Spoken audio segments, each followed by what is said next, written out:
semangat ya dalam mengikuti serangkaian acara puji Tuhan. Kita boleh melewati dari pagi hingga malam hari ini, itu semua karena anugerah Tuhan.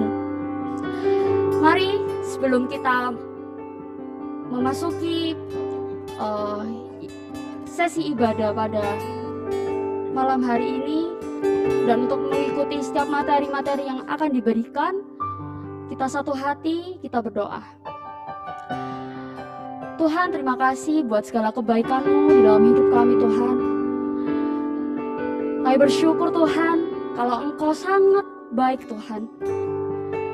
Kalau hari ini kami ada, kalau hari ini kami dapat, Tuhan, mengikuti serangkaian acara hingga pada malam hari ini kami akan mengikuti pleno, Tuhan. Itu semua karena kebaikan-Mu, Bapak.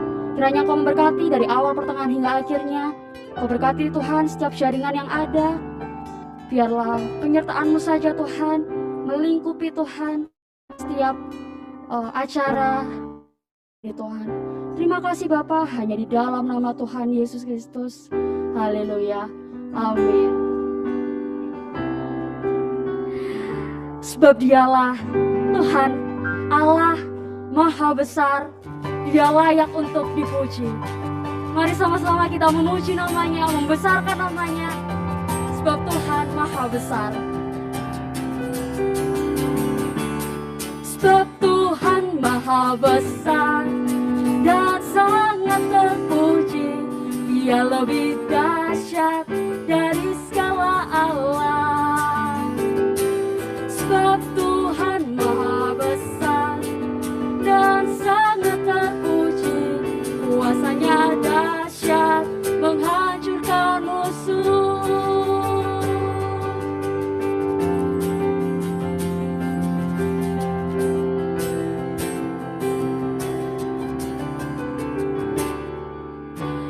Ceritakanlah kemuliaannya di antara segala bangsa, dan perbuatannya yang sungguh ajaib di antara suku bangsa.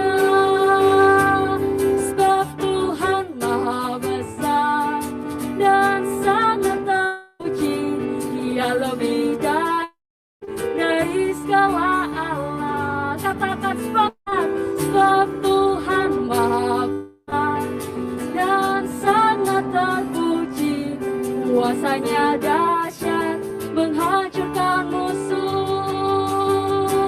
Sebab Tuhan Maha Besar dan sangat terpuji, dahsyat dari segala Allah. Sebab Tuhan Maha Besar dan sangat terpuji, kuasanya dahsyat menghancurkan musuh. Kuasanya dahsyat, dahsyat, dahsyat, dahsyat, dahsyat, dahsyat, dahsyat, menghancurkan musuh.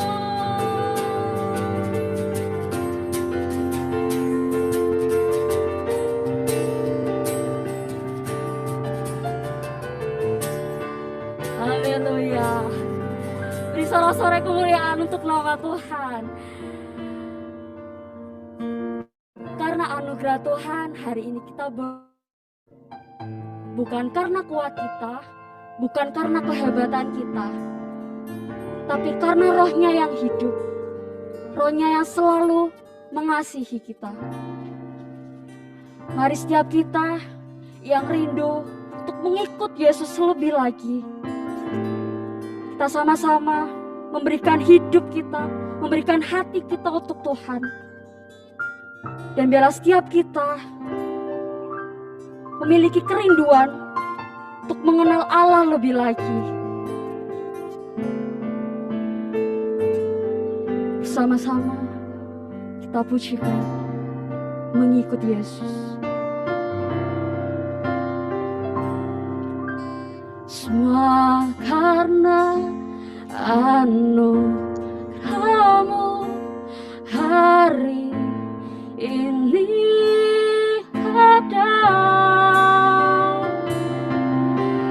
Bukan karena kuatku, namun karena Rohmu.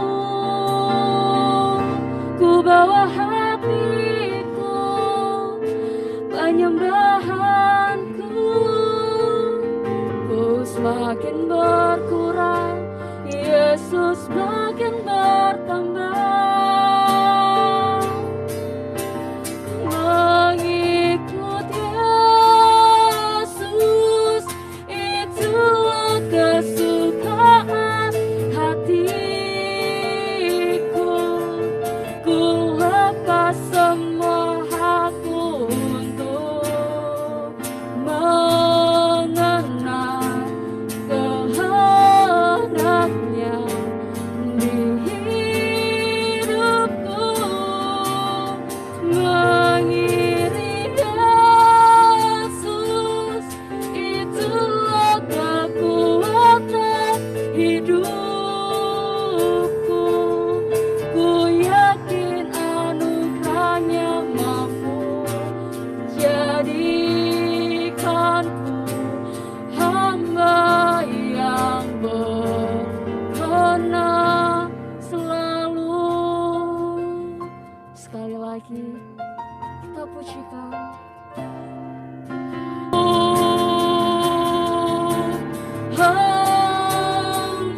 Mengikut Yesus,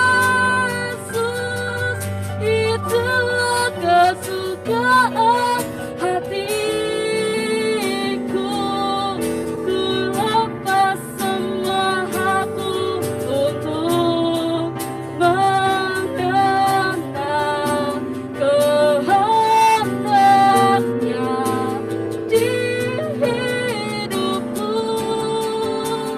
Mengiring Yesus, itulah kekuatan hidupku. Ku yakin anugerahnya mampu jadikanku hamba yang berkenan selalu.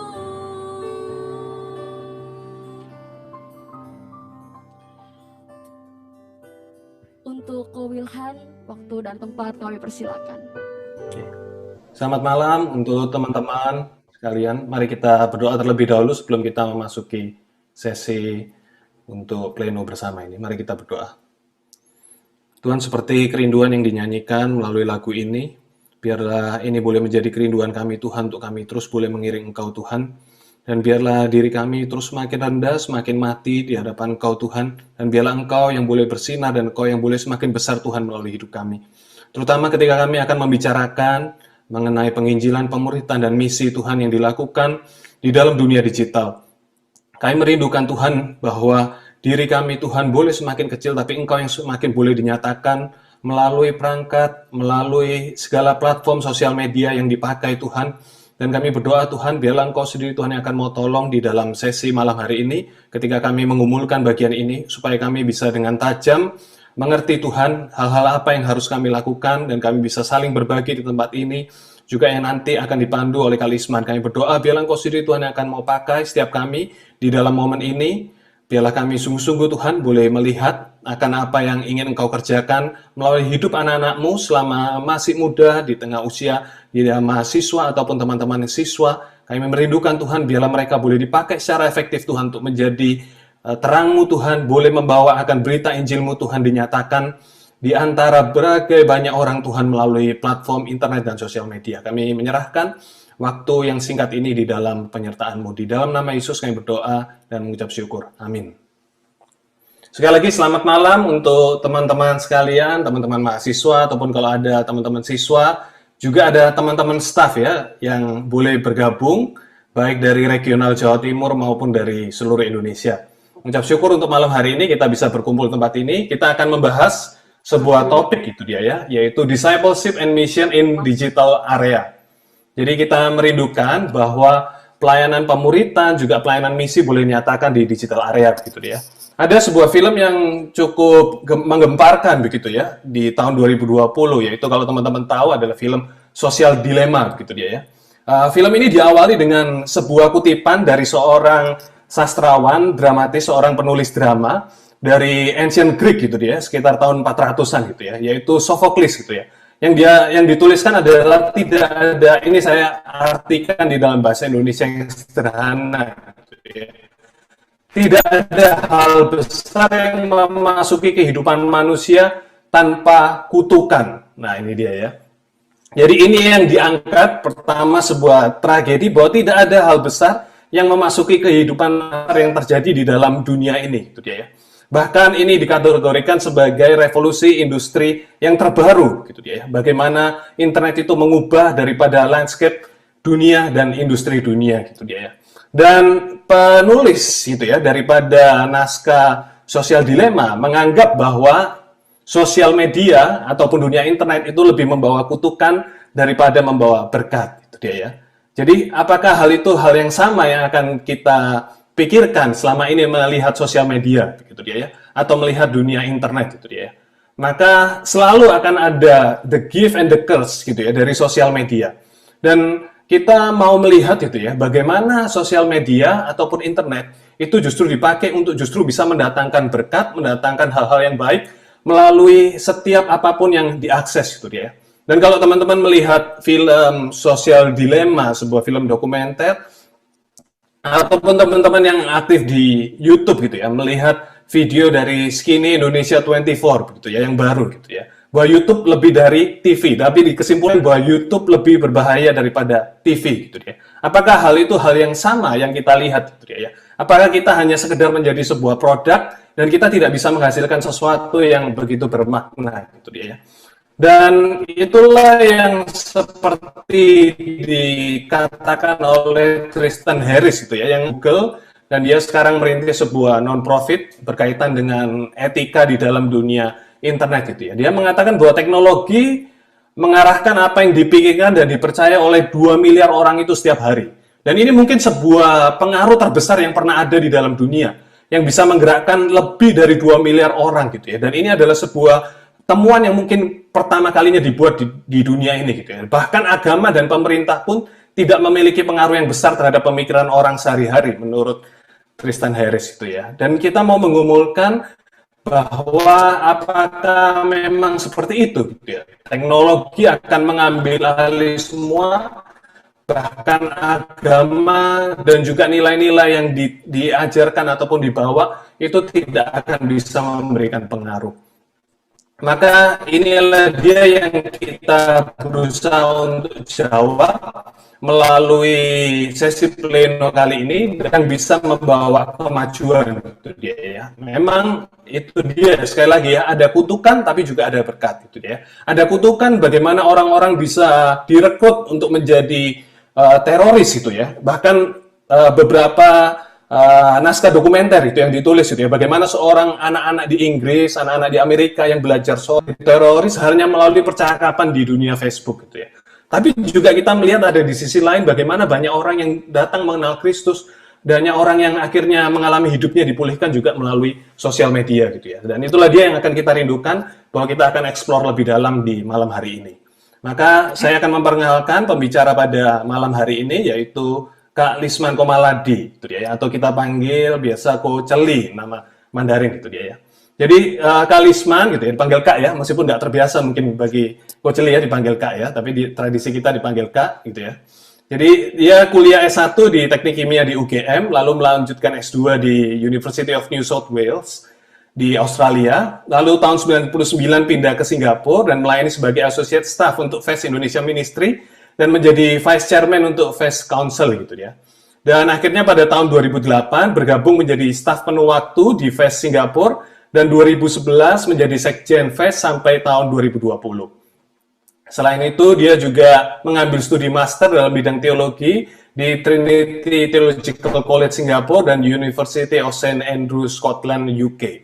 Dan sekarang melayani sebagai regional staff untuk IVS dan juga membantu sebagai IVS donor, face donor relation itu ya di Singapura itu dia. Jadi kita akan banyak berbicara nih bersama dengan Kak Lisman itu dia ya. Lalu diingatkan teman-teman, bagi teman-teman yang mau memberikan pertanyaan, nanti bisa dituliskan di kolom chat yang ada di admin SE gitu ya. Jadi teman-teman bisa pilih nama admin SDC Q&A dan bisa memberikan pertanyaan di sana supaya nanti pertanyaan akan diatur, disusun gitu ya. Baik teman-teman yang juga melalui YouTube bisa menuliskan di kolom chat gitu ya. Jadi teman-teman bisa memberikan pertanyaan selagi di dalam proses kita mendengarkan daripada Kak Lisman.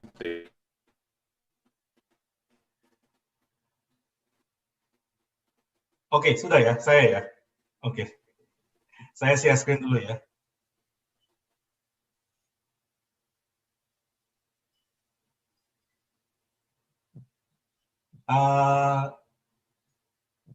Teman-teman udah lihat full screen ya? Udah, Kong. Lihat full screen ya? Udah, coba. Oke, ya selamat malam teman-teman semua. Suatu kehormatan dan suatu sorry, ada suara. Udah boleh mulai ya saya ya? Ya, Kong. Udah. Oke, selamat malam teman-teman semua. Saya bersyukur saya bisa dapat kesempatan untuk bicara dalam sesi pleno hari ini. Terima kasih untuk perkenalan yang panjang dari Milhan. Ya, saya sih sebenarnya sih tidak terlalu suka untuk diperkenalkan dengan segala macam kuliah dan latar belakang. Saya mungkin lebih ingin diperkenalkan bahwa cinta pertama saya itu terjadi di dunia mahasiswa. Gitu ya. Sorry, saya kedengeran echo deh kelihatannya ya. Ada yang suara saya kedengeran? Clear, jelas kok sih. Oh, saya dengar echo ya di saya ya. Kalau di sini jelas. Terus saja kok, nggak berpengaruh ke pendengar. Oke. Ya udah. Ya, saya mau mengenali ya tadi saya sampai mana? Oh, sampai cinta pertama. Cinta pertama saya terjadi itu ya makanya di dalam pelayanan adalah dalam pelayanan mahasiswa, sehingga kata orang kan first love never dies ya. Jadi cinta pertama itu tidak pernah mati dan sampai sekarang saya mencintai dan menemukan terlibat dalam pelayanan mahasiswa. Ya, saya sudah selesai jadi Gensec di Singapura dan saya memang baru mulai akan jadi pelayanan di regional staff bulan Juli nanti. Sekarang nanti mungkin saya ada sabbatical period dulu sebentar. Jadi ya ketika saya menerima pelayanan ini saya juga bergumul gitu ya. Saya tidak tahu seberapa relevan nanti apa yang saya bicarakan, contoh-contoh dan prinsip itu tentang digital era, tentang discipleship dan mission di Indonesia dan di Singapura. Jadi banyakkan mungkin konteks yang saya bawakan adalah dalam konteks Singapura. Ya, saya minta maaf, saya berusaha untuk sedapat mungkin, serelevan mungkin dengan pergumulan dan pelayanan di Indonesia, tetapi kalau misalkan dirasa kurang relevan, nanti kita akan diskusikan lebih lanjut kalau yang mau diklarifikasi dalam Q&A. Waktu saya 1,5 jam, cuma nanti saya akan coba tidak terlalu panjang dalam pemaparan bahan, saya akan lebih coba kasih banyak waktu dalam Q&A, karena saya pikir dalam Q&A itu terjadi dialog dan diskusi yang mungkin jauh lebih membangun daripada sekedar satu arah gitu ya.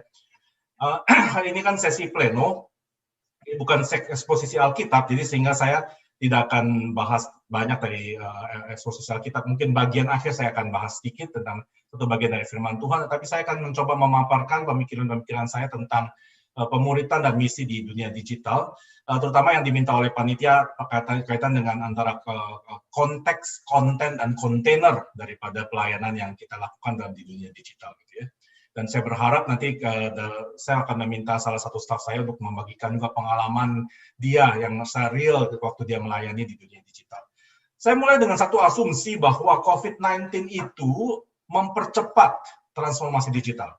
Jadi ya kita suka nggak suka, mau tidak mau, terpaksa atau tidak terpaksa, rela atau tidak rela, kita dalam pelayanan maupun dalam kehidupan kita sehari-hari digiring ke dalam transformasi digital.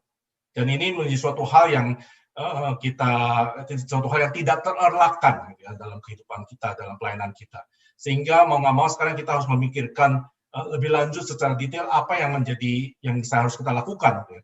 Nah, makanya saya akan coba nanti bagikan prinsip-prinsip yang menolong kita untuk memikirkan lebih dalam, karena sepertinya nih kecepatan transformasi digital yang terjadi dalam dunia real itu mendahului pemikiran dan refleksi teologis kita atau pemikiran refleksi pelayanan kita, sehingga kita seperti keteteran dalam mengejar dunia transformasi digital. Sehingga saya mau daripada saya mau memberikan contoh-contoh praktis, saya akan mencoba menantang teman-teman untuk berpikir secara lebih sifat konseptual dan framework, karena saya pikir ini mahasiswa ya, kalian adalah pemimpin-pemimpin akan di masa datang, jangan hanya diberikan hal-hal yang sifatnya lunak atau yang sifatnya gampang dikunyah gitu ya, tapi suatu bahan yang makanan yang keras supaya kita sama-sama memikirkan lebih dalam, sehingga seperti kata Kamilhan tadi gitu ya, jangan sampai kita cuma sekedar jadi konsumen, tetapi kita juga jadi produsen, atau jadi kita mendahului, kalau bahasa Inggrisnya,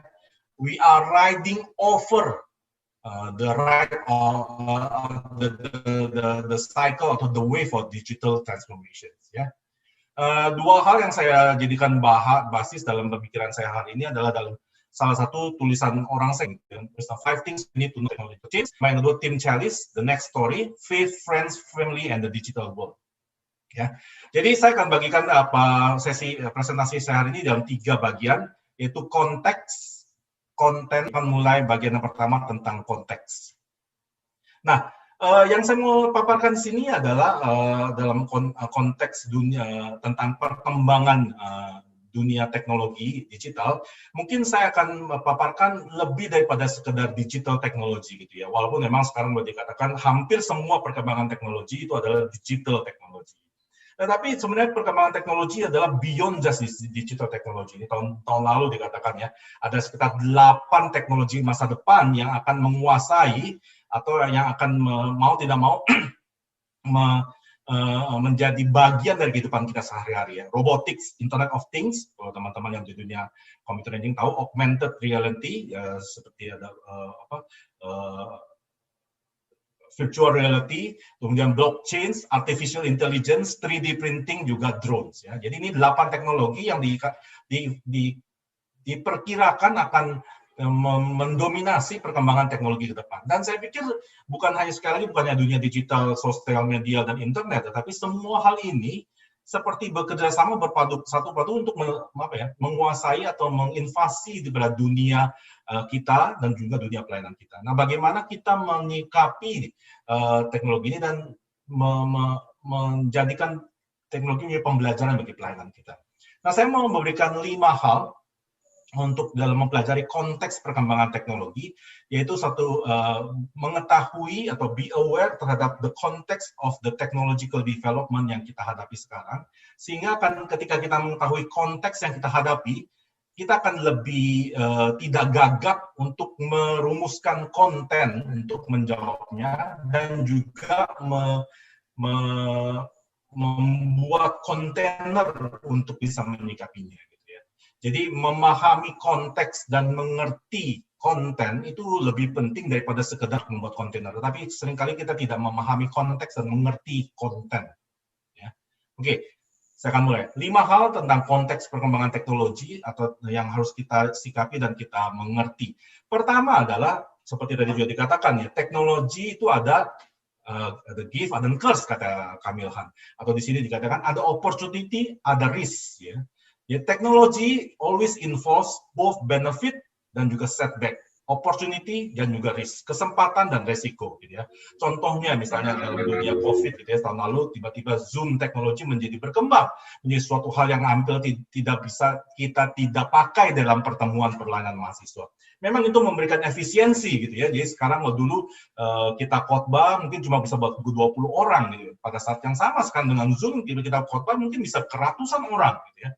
Tetapi efisiensi ini juga memang memberikan opportunity, kesempatan, tetapi juga membuat kita jadi kehilangan personal touch ya. Kalau dulu Bible study kita memimpin PA, memimpin KTB, kita ada personal touch, kita ketemu face to face dengan anak adik-adik KTB kita gitu, atau dengan teman-teman KTB kita. Tapi kita sekarang semua bisa lewat Zoom.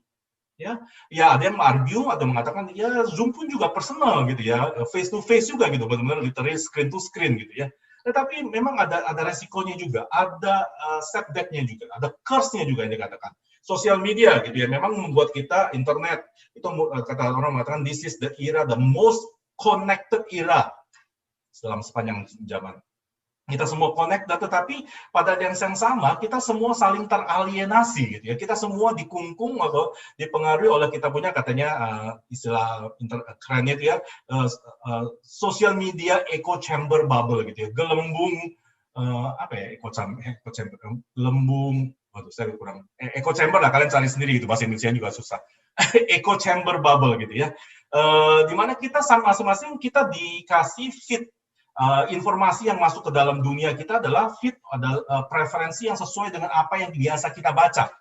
Ya, jadi teman-teman kalau di Amerika gitu ya, kalau memang mereka pemahamannya orang-orang Demokrat, orang-orang Republikan, semua feed yang masuk ke Facebook, Instagram, Twitter mereka itu memang yang sudah sesuai dengan algoritma sosial media, sesuai dengan apa yang mereka mau dan lihat.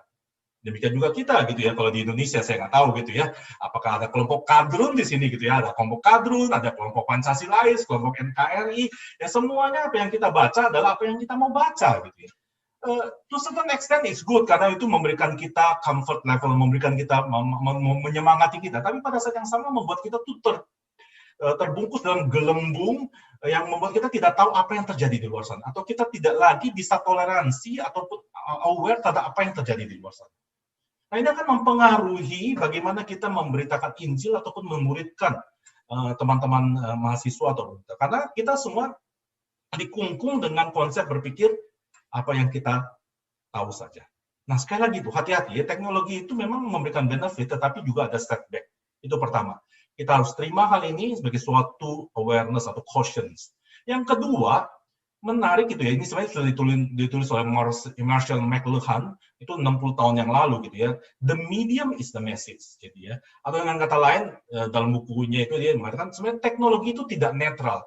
Bahkan media daripada teknologi itu tidak netral karena platform yang dipakai oleh teknologi itu mempengaruhi kita ya. Contoh yang sederhana, misalnya kalau teknologi survei dan polling sekarang makin lama makin canggih gitu ya. Itu sebenarnya teknologi survei dan polling itu bukan hanya sekedar platform, bukan sekedar medium, tetapi juga memberikan satu message bahwa itu menunjukkan bahwa kita semua bisa berpartisipasi gitu ya. Kita harus demokratik gitu ya. Atau contoh teknologi e-book misalnya ya, e-book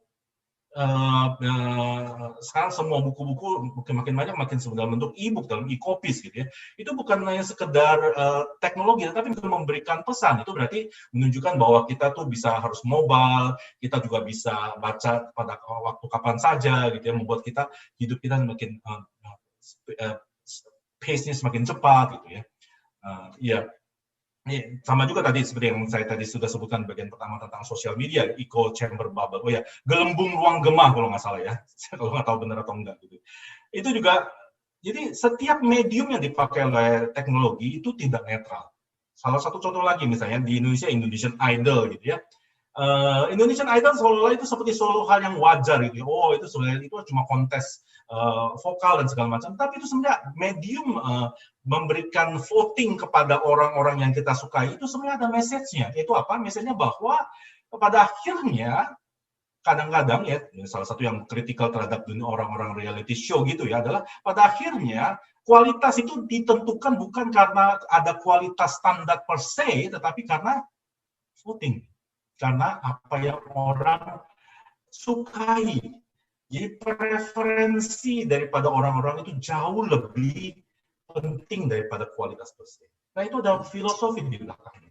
Nah, hati-hati teman-teman yang mengadopsi teknologi. Setiap medium dari teknologi itu ada message. Dan kita harus tahu apa message yang ini. Memancarkan atau juga memancarkan power gitu ya, kuasa, dan juga menggerakkan atau memindahkan kuasa gitu ya. 200-300 tahun yang lalu yang pemegang kuasa adalah industri agraria, kemudian itu kemudian ada revolusi industri, permesinan segala macam. Nah, tentu dan 50 tahun terakhirnya adalah industri informasi gitu ya. Di mana siapa yang memegang teknologi, siapa yang mengetahui teknologi yang paling baru, itu selalu oleh mereka yang paling berkuasa, ya, paling punya power. Contoh sederhana gitu ya, teman-teman mahasiswa gitu ya. Saya nggak tahu ya, semoga tidak terjadi di Surabaya. Kalau di Singapura, siapa yang memegang gadget terbaru gitu ya, seolah-olah yang paling menarik perhatian gitu ya. 11, iPhone 12, saya udah nggak tahu. iPhone udah berapa, 12 atau 13 gitu ya. Itu selalu menjadi menarik perhatian. Siapa yang bisa memberikan introduksi tentang teknologi terbaru, tentang platform terbaru, seolah-olah sesuatu yang bilang wow, sesuatu yang dijunjung gitu ya, sesuatu yang ingin dilihat. Nah, teman-teman, hati-hati gitu ya. Teknologi itu sekali lagi juga mempengaruhi, jadi menjadi adiktif, bukan hanya kita tergantung pada teknologi, tetapi kita menjadikan teknologi itu sebagai alat untuk mengontrol atau menjadikan kita punya kuasa atas orang lain. Nah, termasuk juga dunia digital ini gitu ya. Seringkali kita suka melihat, ya saya nggak tahu ya apakah di Indonesia demikian, Instagram kita berapa banyak followernya, Facebook atau ya mungkin nggak ada Facebook lagi gitu ya, TikTok gitu ya, seberapa banyak like-nya dan sebagainya. Itu seakan-akan kita tuh seolah-olah kalau kita punya post follower yang banyak, kita tuh seolah-olah diberikan kuasa atau diberikan semacam sense of satisfaction gitu ya. Nah teman-teman, sadar atau tidak sadar, ini konteks yang kita hadapi sekarang. Dan ya juga yang tadi saya sebutkan, teknologi itu memberikan juga kontrol kuasa terhadap ketergantungan kita terhadap teknologi, gitu ya. Baik tadi mobile phone, sosial media, gitu ya. Seorang mengatakannya, benda apa yang pertama kali kita pegang sehabis kita bangun tidur dan yang terakhir kita pegang sebelum kita tidur. Ada satu survei di Singapura mengatakan 95% mereka mengatakan mobile phone. Bukan lagi bagi mereka yang sudah menikah, istri dan suami yang mereka sayangi, bukan lagi anak mereka, bukan lagi buku yang mereka baca, tidak, tapi semuanya mobile phone. Belum lagi ketergantungan terhadap online shopping dan sebagainya. Ya teman-teman, kita sadar atau nggak sadar, kita harus tahu konteks teknologi yang kita hadapi sekarang adalah teknologi itu equals, ya, almost some people say, technology equals to power. Whoever has the technology, the lead. Yang keempat, teknologi is ecological. Ya, maksudnya apa? Ecological itu berarti maksudnya teknologi itu tidak pernah mempengaruhi kita hanya satu aspek atau satu bagian dalam hidup kita saja. Tapi setiap yang teknologi mempengaruhi seluruh aspek-aspek yang lain atau ecological, yaitu akan contagious, menular seluruh aspek kehidupan. Ya. Ketika pada waktu zaman COVID, di mana kita harus Zoom, nah Zoom itu bukan hanya mempengaruhi dalam pelayanan saja, tetapi juga di sekolah, dan juga kemudian kita juga yang udah bekerja juga harus pakai Zoom, ataupun pakai Google Hangout, ataupun Microsoft Teams gitu ya, dan juga mempengaruhi bagaimana kita juga bertemu dengan teman, reunian, dalam kelompok kecil, kita ketemu dokter pun sekarang lewat Zoom gitu ya, atau bersama gitu di Singapura tuh ada yang namanya mukbang gitu ya, mungkin teman-teman juga tahu ya, mukbang gitu ya, mukbang lewat Zoom gitu ya, Zoom mukbang gitu, kita makan bareng, bahasa Korea artinya makan bersama gitu ya, bahkan kita juga belajar pun juga lewat Zoom atau lewat Discord kalau buat teman-teman yang SMA atau Politeknik di sini gitu ya. Jadi teman-teman mahasiswa yang saya layani di sini semakin lama merasakan bahwa yang namanya mereka tidak lagi perlu ketemu orang. Jadi bagi mereka habitat di dunia digital itu sudah menjadi kebiasaan, sudah menjadi suatu lifestyle, sudah menjadi menggantikan daripada pertemuan face to face. Membangun kebiasaan. Teknologi is ecological, mempengaruhi bagaimana kita makan, berpakaian, belajar, bekerja, bermain, dan termasuk juga dunia spiritualitas kita. Nah, teman-teman, makanya bagaimana kita harus menyikapi, mengerti secara dalam dunia digital teknologi ini secara detail, karena impact-nya itu, kalau bahasa Inggrisnya, pervasif, gitu ya, mendalam dan menyeluruh ke seluruh aspek kehidupan kita.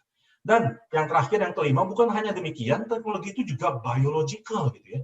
Artinya dia mempengaruhi seluruh aspek kehidupan kita, tapi pada saat yang sama teknologi itu juga mempengaruhi kita inherently, mempengaruhi kita internally gitu ya. Sehingga salah satu yang contoh klasik yang sering kali dibilang, seorang anak zaman sekarang atau mahasiswa zaman sekarang tidak lagi bisa tahan sama khotbah yang panjang gitu ya. Kalau saya harus khotbah 1,5 jam tanpa berhenti, mungkin teman-teman sudah multitasking dengan Insta, TikTok, Facebook, ataupun WhatsApp dan yang lain-lain sebagainya gitu. Multitasking menjadi suatu hal yang wajar karena memang kita tidak bisa konsentrasi, attention span kita tidak panjang, atau kita easily distracted, ataupun hidup kita pace-nya makin lama makin cepat, pikiran-pikiran kita dulu makin lama makin melanglang buana kemana-mana semakin tidak bisa dikontrol. Teman-teman, teknologi is biological. Mungkin saya dari 5 hal ini saya kasih satu video ya buat teman-teman untuk bisa lihat, bisa yang menjadi satu menyimpulkan atau memberikan simpulan apa yang sebenarnya dikerjakan oleh teknologi ya. Juga kalau kita lihat dari video itu mediumnya juga message, misalnya medium TV gitu ya.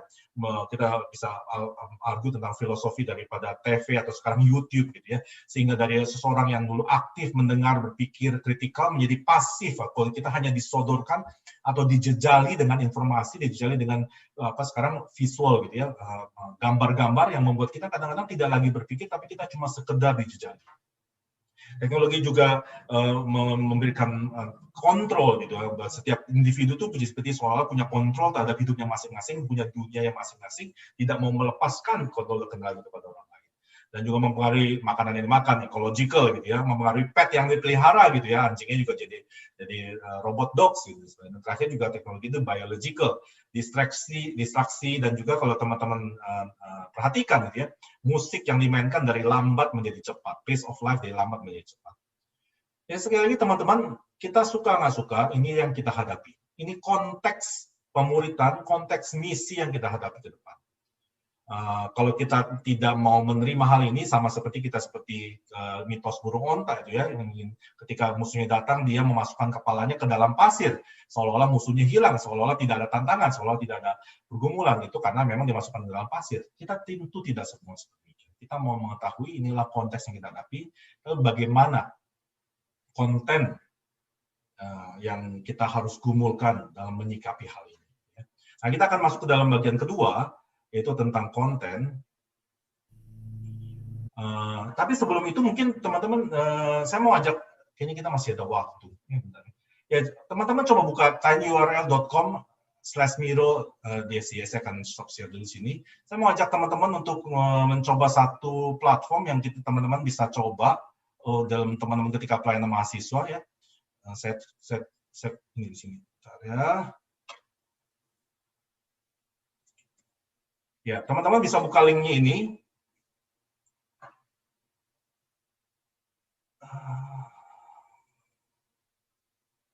Bentar ya.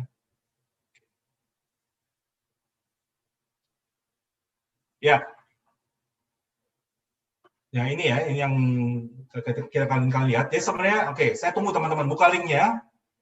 Ya, silakan. Nah, teman-teman bisa sekaligus lihat di screen. Jadi sebenarnya ini menarik sekali kalau teman-teman bisa pakai juga untuk Bible study, untuk KTB, untuk penginjilan atau pemuritan. Karena ini memberikan kesempatan untuk setiap orang yang hadir ini berpartisipasi dalam waktu yang bersamaan gitu ya. Memang sekali lagi teknologi memberikan efisiensi gitu ya. Tetapi pada saat yang sama ya, mungkin oke. Nah, caranya gimana? Ini yang saya udah kasih 5 hal ini. Saya kasih pertanyaan ya. Coba teman-teman, saya mau ajak teman-teman untuk berpikir sekarang, apa implikasi dari konteks perkembangan teknologi atau teknologi digital sekarang terhadap penginjilan dan pemuritan di Surabaya atau di Jawa Timur dan tempat kalian berada. Apa contoh-contoh yang kamu lihat dalam pelayanan siswa dan mahasiswa dan alumni? Bagaimana cara menulisnya? Gampang. Di sebelah kiri ini ada post-it, ada sticky note gitu ya. Kalau teman-teman tinggal ambil sticky note, klik, terus kemudian bawa, kalian bisa milih warnanya apa ya, sini misalnya. Terus kalian bisa tulis di sini, contohnya misalnya nggak ada lagi yang mau KTB, gitu. Oke, nanti ya. Nah, coba lihat kalian implikasinya implikasi dari konteks dari 5 teknologi yang saya bagikan ini, dan kemudian contoh-contoh yang kalian lihat. Tapi kalian jangan remove ini ya, jangan remove gambar-gambarnya. Ya hati-hati dengan mouse kalian ya. Coba bagi teman-teman yang YouTube juga silakan, kalau kalian mau bisa. Saya nggak tahu apakah teman-teman bisa, mungkin teman-teman panitia bisa post linknya di YouTube. Coba, saya kasih waktu 3-4 menit, kalian bisa ambil post-it, sebenarnya kalian juga mau tulis tangan, teks juga bisa, atau kalian yang mau tulis tangan juga bisa, ya, tapi ya, pakai post-it aja lah ya. Coba, silakan. Kalian bisa mulai dari mana aja, nggak mesti yang dari yang pertama ya. Kalian bisa mulai dari yang kedua, ketiga, keempat, kelima. Terus kalian taruh posisinya sesuai dengan barisnya masing-masing. Oke, silakan.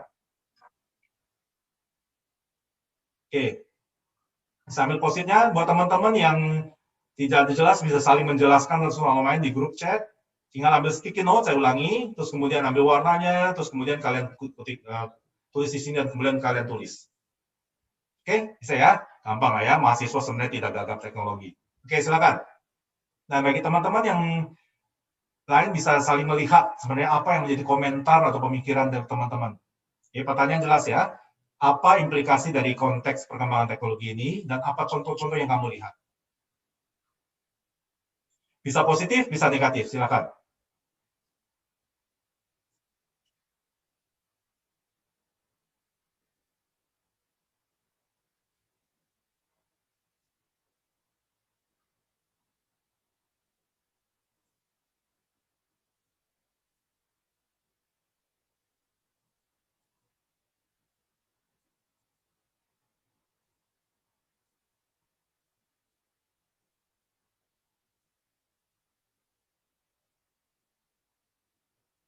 Lebih mudah bertemu seks.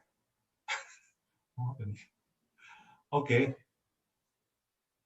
Coba tolong kalian masukkan post-itnya sesuai dengan ininya ya, sesuai dengan konteksnya ya.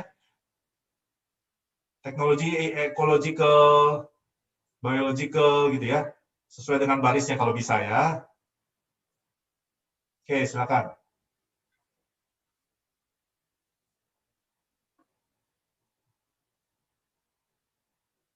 Oh ya, bagi teman-teman yang memakai mobile phone, memang Miro ini kelemahannya adalah sekarang susah. Jadi kalian cuma nggak bisa melakukan ini. Agak lebih susah lah. Bisa, tapi agak lebih susah. Jadi memang mungkin bagi teman-teman yang memakai mobile phone, kita lihat dan saksikan saja gitu ya. Kita simak saja gitu ya. Ya memang ini yang bisa buat untuk yang pakai laptop ataupun PC. Teman-teman ini jangan digoyang-goyangin dong.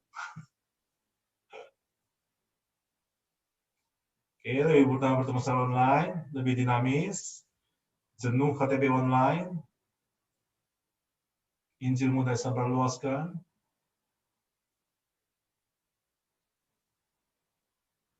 Oke, saya kasih waktu 2 menit lagi buat teman-teman berkomentar. Ayo dong, tunjukkan bahwa kalian juga berpikir dan merespon gitu ya. Jangan hanya melihat saya dan sesi saya ini seperti sesi YouTube yang cuma tinggal diam, duduk diam, dengar, dan kemudian lupa gitu ya. Tapi coba respon. Benar nggak? Atau kalian tidak setuju teknologi is ecological? Atau kalian tidak setuju sebenarnya the medium is the message? Ya? Atau kalian tidak setuju sebenarnya teknologi itu semua benefit, tidak ada resikonya? Gitu. Silakan buka tulis. Ya.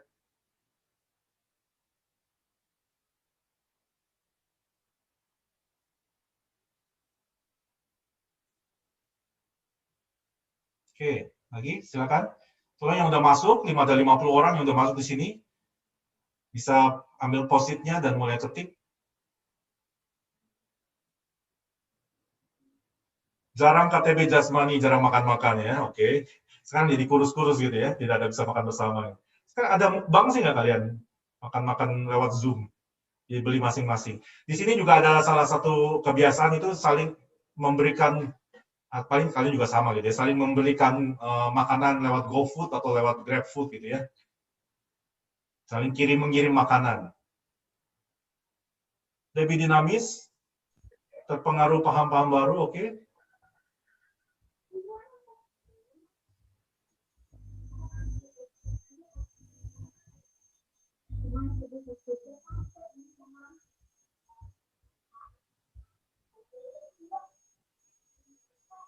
Oke, saya kasih waktu 1 menit lagi.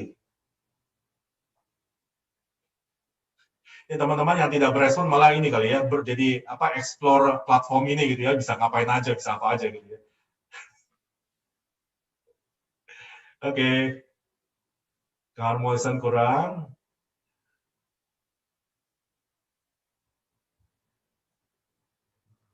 Lebih bisa mengatur jadwal, ya oke, Google Doc dan segala macam.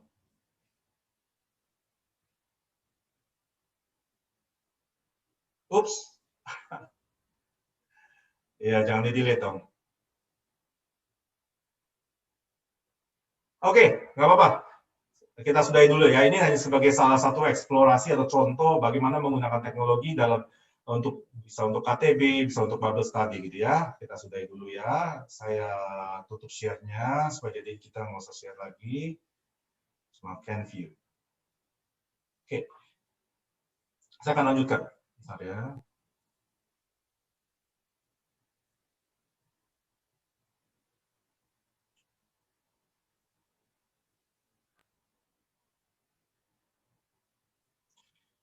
Oke, yang kedua bagian oops.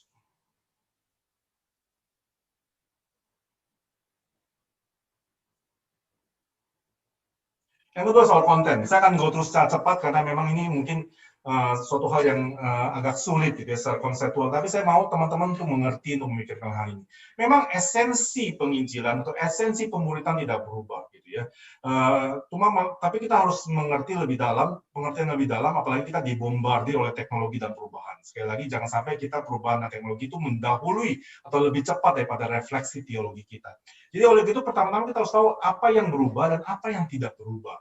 Tentu kita bisa gampang dengan cepat yang ya gampang lah kok, konten pasti tidak berubah ya. Great Commission, Great Commandment gitu ya. Amanat agung dan kemudian perintah utama itu pasti dan terus harus dilakukan gitu. Dimana kita harus menginjili, kita harus the Injil itu tetap ya, Kristus mati bagi kita mati bagi kita menebus dosa manusia, tidak pernah berubah gitu ya. Ya benar, betul, itu bukan suatu hal yang salah gitu ya. Tapi saya mau mengajak kita untuk perlu digali lebih dalam. Karena kalau enggak, kita sama seperti kita mau bahas tema apapun gitu ya. Kita mau bahas tentang milenial, tentang addiction, atau tentang vocations, atau tentang work and faith, jawabannya juga sama demikian gitu ya. The gospel never changes. We just need to stick to Great Commission. We just need to stick to Great Commandment. Disciples, the call of the disciples is still there. Nah, saya mencoba lebih spesifik dalam hal ini. Gitu ya. Saya pikir perkembangan teknologi itu juga menantang kita, orang-orang Kristen, untuk berpikir secara dalam hal yang lebih spesifik, terutama bagi teologi ataupun iman kita, bagaimana itu menjawab perkembangan teknologi. Lalu dengan kata lain, bagaimana teologi dan iman kita secara spesifik, tidak semua hal gitu ya. Saya akan go through menyentuh 3 hal saja, menjawab tantangan dunia digital, sehingga teologi dan iman yang kita refleksi secara mendalam ini, konten yang kita refleksikan ini akan memberikan jawaban yang relevan dan dibutuhkan oleh zaman sekarang yang sedang dilanda oleh perubahan teknologi. Ya. Jadi saya mulai dari satu kutipan Nancy Pearcey ya, Total Truth gitu. In Genesis, God gives what we might call the first job description. Jadi kita semua tahu gitu ya. Be fruitful and multiply and fill the earth and subdue it. Be fruitful and multiply means to develop the social world, build families, churches, cities, government, and laws. And the second phrase, subdue the earth, means to harness the natural world, plant crops, build bridges, design computers, compose music. Lalu dengan kata lain, be fruitful and multiply ini adalah perintah creation mandate, gitu ya, mandat penciptaan, gitu ya, mencakup semua hal tentang dunia sosial dan juga dunia natural. Dengan kata lain, mungkin salah satu yang mengajak semua teman-teman mahasiswa untuk berpikir untuk menjawab tantangan dunia teknologi yang berubah ini, kita sebagai orang Kristen, selain berbicara tentang the Great Commandment and Great Commissions, kita harus mulai merefleksikan bagaimana melihat atau menyikapi pandangan kita tentang teknologi sebagai satu mandat penciptaan. Technology as creation mandate. Nah, seringkali kita ini suatu hal yang jarang dibahas, sesuatu yang kita nggak pernah pikirkan, karena kita melihat teknologi hanya sebagai tools, hanya melihat sebagai wave, sebagai tren, tapi kita tidak melihat teknologi itu pun juga sebagai suatu bagian dari memang yang Tuhan sudah anticipate in the future, sebagai mandat penciptaan. Ya, implikasi dari misi dan discipleship kalau kita memikirkan teknologi sebagai mandat penciptaan, yaitu bahwa kita lihat bahwa ketika kita embrace the technology itu bukan hanya sekedar untuk sebagai platform untuk penginjilan gitu ya, atau sebagai satu media untuk discipleship, bukan gitu ya, tetapi teknologi as itself itu adalah perintah dari Tuhan untuk fruitful and multiply gitu ya, to flourish, untuk flourishment of the human being. Sehingga tidak ada lagi dikotomi antara sacred dan sekuler, tidak ada lagi dikotomi antara teknologi itu sekuler, kemudian Bible study atau KTB itu spiritual gitu ya. Tapi semua hal, apakah itu teknologi ataupun itu yang namanya kebiasaan-kebiasaan spiritual, itu semua hal itu sama pentingnya bagaimana kita menjalankan bagaimana penciptaan. Dan juga poin kedua, kalau kita memikirkan hal ini, konten yang lebih siap dengan menyiapkan konten hal ini, kita juga kan bisa melakukan penginjilan atau pemuritan dalam kaitan dengan working for the common good gitu ya. Karena kita percaya sebagaimana integral mission atau misi integral kita bahwa the good news, kabar baik itu reconciling all things, mendamaikan segala hal kepada Kristus ya, bukan hanya kita dengan Tuhan, tetapi juga kita dengan sesama dan kita juga dengan alam. Sehingga memikirkan bagaimana teknologi, mengembangkan teknologi adalah sebagai mandat penciptaan, itu akan menolong kita untuk lebih tidak gamang ketika kita menghadapi isu-isu creation care, isu-isu kemiskinan, isu-isu social justice. Gitu ya. Karena kita tahu bahwa teknologi atau hasil ini adalah memang perintah bagian dari mandat penciptaan yang Tuhan percayakan kepada kita. Itu yang pertama. Konten kedua yang saya pikir kita harus siap sebagai iman pelayanan Kristen ini adalah bagaimana, apa artinya menjadi seorang manusia in the technological age, gitu, dalam dunia teknologi, dunia digital. Apa itu manusia? Gitu. Seringkali manusia mulai sekarang direduksi menjadi sekedar angka, komoditas, ataupun sebagai, kalau di dunia gereja, dunia PMK cuma disebutkan, berapa orang baru yang datang, berapa yang datang rutin sebagai angka doang. Atau sebagai komoditas, sebagai suatu hal yang memang kita perlukan. Kita ketemu orang itu karena memang ada perlunya, ada maunya, ada kegunaannya. Ya, teknologi juga menjadikan manusia sebagai ajang eksploitasi, konsumen untuk kekayaan orang-orang tertentu. Sehingga manusia seringkali karena pengaruh teknologi, teman-teman mahasiswa kita menjadi lama-kelamaan menjadi pusing atau bingung. Apa sih artinya manusia? Nah, bagaimana kita sebagai iman Kristen juga harus bisa menjawab tantangan ini dengan mengatakan, Alkitab juga katakan bahwa manusia itu diciptakan di dalam gambar dan rupa Allah, in the image of God. What makes us different with machine? Gitu. Apa yang membedakan kita dengan mesin? Mengapa pertemuan muka dengan muka? Kenapa persentuhan secara fisik itu penting, gitu ya? Kenapa itu tidak bisa sekedar direduksi dari pertemuan screen to screen? Nah, itu konten ini sebenarnya suatu hal yang harus kita gali dan kita pikirkan dalam-dalam, gitu. Apalagi dari pelayanan mahasiswa, supaya kita tahu ketika kita menciptakan kontainer, itu karena memang konten yang hasil daripada refleksi biblikal secara mendalam. Ataupun juga refleksi tentang kejatuhan manusia, gitu, suatu hal yang is a sad but true reality, gitu ya. Karena itu juga membuat kita jadi bisa mengerti apa artinya self-esteem yang jatuh ketika di dunia sosial media, atau self-worth, gitu ya. Ataupun juga pengertian human kapasitas manusia untuk bisa berubah, gitu. Apa sebenarnya Pak Alkitab katakan tentang manusia yang bisa berubah dan bertumbuh?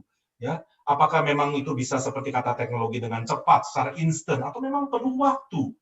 Ya, nah teman-teman, hal ini sebenarnya teologi atau iman kita atau konten daripada apa yang kita belajar harus bisa menjawab hal ini. Dan terakhir mungkin juga pengertian apa artinya di manusia juga tendensi manusia untuk menciptakan berhala, gitu ya. Kata John Calvin mengatakannya, our heart is an idol factory, itu menciptakan berhala-berhala, gitu. Kalau saya mengutip dari Tim Challies dalam bahasa Inggris ya, technology present us with a unique spiritual challenge because it is meant to serve us in fulfilling our created purpose. Ya, jadi because it makes us our life easier, longer, and more comfortable. Tapi hati-hati pada saat yang sama, katanya we are prone to assign technology to something like a god-like status. Seperti Tuhan, we easily rely on technology to give our life meaning. We trust technology to provide an ultimate answer to the frustration of life. Because of this, technology is uniquely susceptible atau prone atau rentan untuk menjadi berhala, raising itself to the place of God in our life. Nah, teman-teman, pengertian konten atau refleksi konten tentang bagaimana teknologi bisa menjadi berhala itu menjadi salah satu yang tawaran yang bisa tawarkan terhadap teman-teman mahasiswa dalam dunia misi, penginjilan, dan juga pemuritan pada zaman sekarang. Dan yang terakhir yang kita juga sama-sama saya pikir dalam konteks pengembangan teknologi yang kita harus pikirkan adalah the theology of self and community. Gitu ya. Tentang bagaimana sosmed itu mempengaruhi apa pengertian seseorang terhadap dirinya dan juga pengertian seseorang terhadap komunitas. Nah, sebenarnya apa sih yang diharapkan dari seorang murid Kristus? Apa yang diharapkan daripada seorang dalam konsep pemuritan? Gitu ya. Teman-teman, kalau kita tahu karakteristik daripada murid Kristus di Alkitab ada 3, gitu ya. Pertama adalah hold to my teaching, gitu ya, mengikuti perintahku, itu adalah murid-muridku. Yang kedua adalah menghasilkan buah. Siapa yang sama sungguh adalah muridku. Tetapi yang ketiga juga siapa muridku adalah seseorang yang mengasihi satu sama lain. Yang ketiga kita harus tahu bagaimana menjawab bahwa manusia itu diciptakan di dalam suatu komunitas yang diciptakan untuk mengasihi satu sama lain. Nah, teman-teman, 3 perenungan iman ini akan menghasilkan konten yang relevan dan sesuai dengan tantangan dunia misi dan pemuridan di dunia digital ini. Ya, yang tadi saya katakan tentang theology of self and community, bagaimana menjadi manusia di dunia digital, dan yang tadi yang pertama tentang saya lupa, ya, tentang teknologi sebagai mandat penciptaan, ya. Oke. Kalau teman-teman ada pertanyaan, silakan bertanya. Tapi saya mau kasih kesempatan sekarang kepada rekan saya dalam bagian ketiga ini tentang kontainer, gitu ya. Kalau tadi sudah bahas tentang konteks dan konten, tentang apa yang dia lakukan, gitu ya, tentang yang dialami pengalaman dia membagikan Injil dan juga memuridkan teman-temannya atau mahasiswanya di Singapura. Oke, saya persilakan untuk saudara Jerry ada di sini. Iya, ada. Oke, silakan, Jerry. Selamat malam semuanya. Selamat malam. Di sini aku boleh tahu nggak, yang ini masih siswa, yang siswa di sini siapa aja? Ada nggak yang siswa? Atau ini mahasiswa semua ya? Mahasiswa semua. Oke. Asal daerahnya, boleh kita kenalan dulu deh ya, karena kan katanya tak kenal maka tak sayang ya. Oh, ada Pak Julio. Halo Pak Julio. Iya. Ada asal, oke, Surabaya. Toraja. Ada yang daerah Sumatera dan sekitarnya? Dari Toraja. Toraja, wah jauh ya. Jakarta, oke. Mojokerto, kebanyakan Jawa ya. Ada Toraja, Kupang juga ada. Wow, Sumba, Nias, Maluku, Bali, Sumatera Utara. Wah, dari seluruh Indonesia. Wow, ada Papua. Wow. Oke, thank you. Aku kenalan dulu, namaku Jerry. Aku sekarang jadi staff di FIS Singapura, itu perkantas di Singapura jadinya. Bersama Pak Lisman ya panggilnya, atau apa ini? Coach Lee. Coach Lee ya? Oh, pada tahu ya nama Coach Lee ya? Oke. Iya, bersama Coach Lee juga. Iya, jadi aku mungkin cerita backgroundku sedikit kali ya, sebelum aku cerita apa yang aku lakukan gitu. Backgroundku itu aku asalnya dari Belitung. Ya, ada yang tahu Belitung di mana? Belitung di mana itu? Provinsi apa itu Belitung itu? Babel, ya. Ya, kampungnya Ahok gitu ya kalau nggak tahu. Ya, jadi aku dulu itu dari kecil dibesarkan di Belitung. Dari tahun mungkin 98 gitu aku dibesarkan di Belitung sampai aku lulus SMP.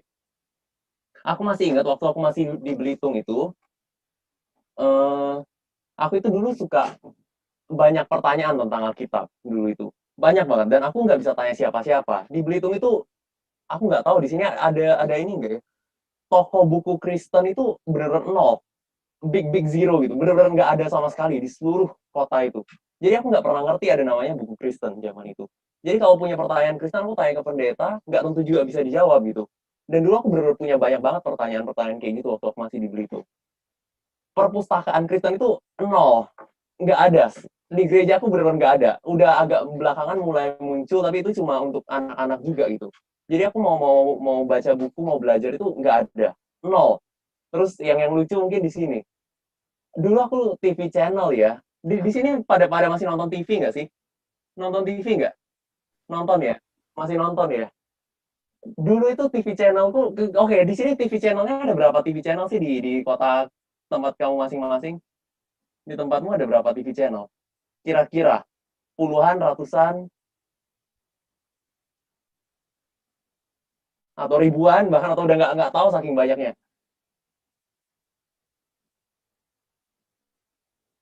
Ada berapa? Puluhan gitu ya. 22, wow, spesifik sekali. Dulu waktu aku masih di Belitung, mau tahu nggak berapa TV channelnya? Cuma ada 4 dulu TV channelnya. Channel nomor 1 itu TPI, 2 SCTV, 3 Indosiar, 4 RCTI. Itu tok, 4 itu tok. Dan Dulu aku nggak percaya gitu. Aku kira di seluruh dunia itu paling banyak 10 atau 20 aja gitu. Aku kira seluruh dunia TV channel. Setelah aku tahu, hah, ada TV channel yang bisa ratusan gitu. Aku kayak nggak kepikiran gitu di otakku. Dulu masih kalau masih pakai antena kalau hujan masih diputar-putar gitu. Zaman itu kayak masih ya masih kayak gitu lah kehidupanku waktu itu di Belitung. Dan pendidikan juga dulu aku susah banget, nggak bisa bahasa Inggris. Terus mau belajar, aku dulu pengen banget belajar piano. Sebenarnya dulu aku itu nggak bisa bahasa Inggris, terus akhirnya aku kuliah ke Singapura kan. Dan waktu kuliah ke Singapura itu sebenarnya aku dites bahasa Inggrisnya aku fail. Jadi fail, jadi harus ngambil modul gitu untuk ini gitu. Cuma dulu ada mitos, nggak tahu lah mitos atau apa, ada cerita-cerita rumor di kampusku itu kalau misalnya fail itu nggak apa-apa, karena itu katanya mereka dosennya nggak pernah nilai punya lah, main lempar-lempar kertas tiba-tiba ini, aku nggak tahu itu bener apa enggak, tapi kalaupun fail sekarang aku bisa mengerti kenapa aku fail gitu, nilainya bener fail gitu. Jadi dulu aku kayak menghibur dirinya kayak gitu, karena dulu aku minder banget kan, kayak aduh gila udah ke Singapura, aku nggak berani ikut tes IELTS, TOEFL kayak gitu, karena aku tahu pasti gagal. Aku cuma akan buang duit, karena dulu aku bener nggak bisa bahasa Inggris itu. Seminder itu dulu aku.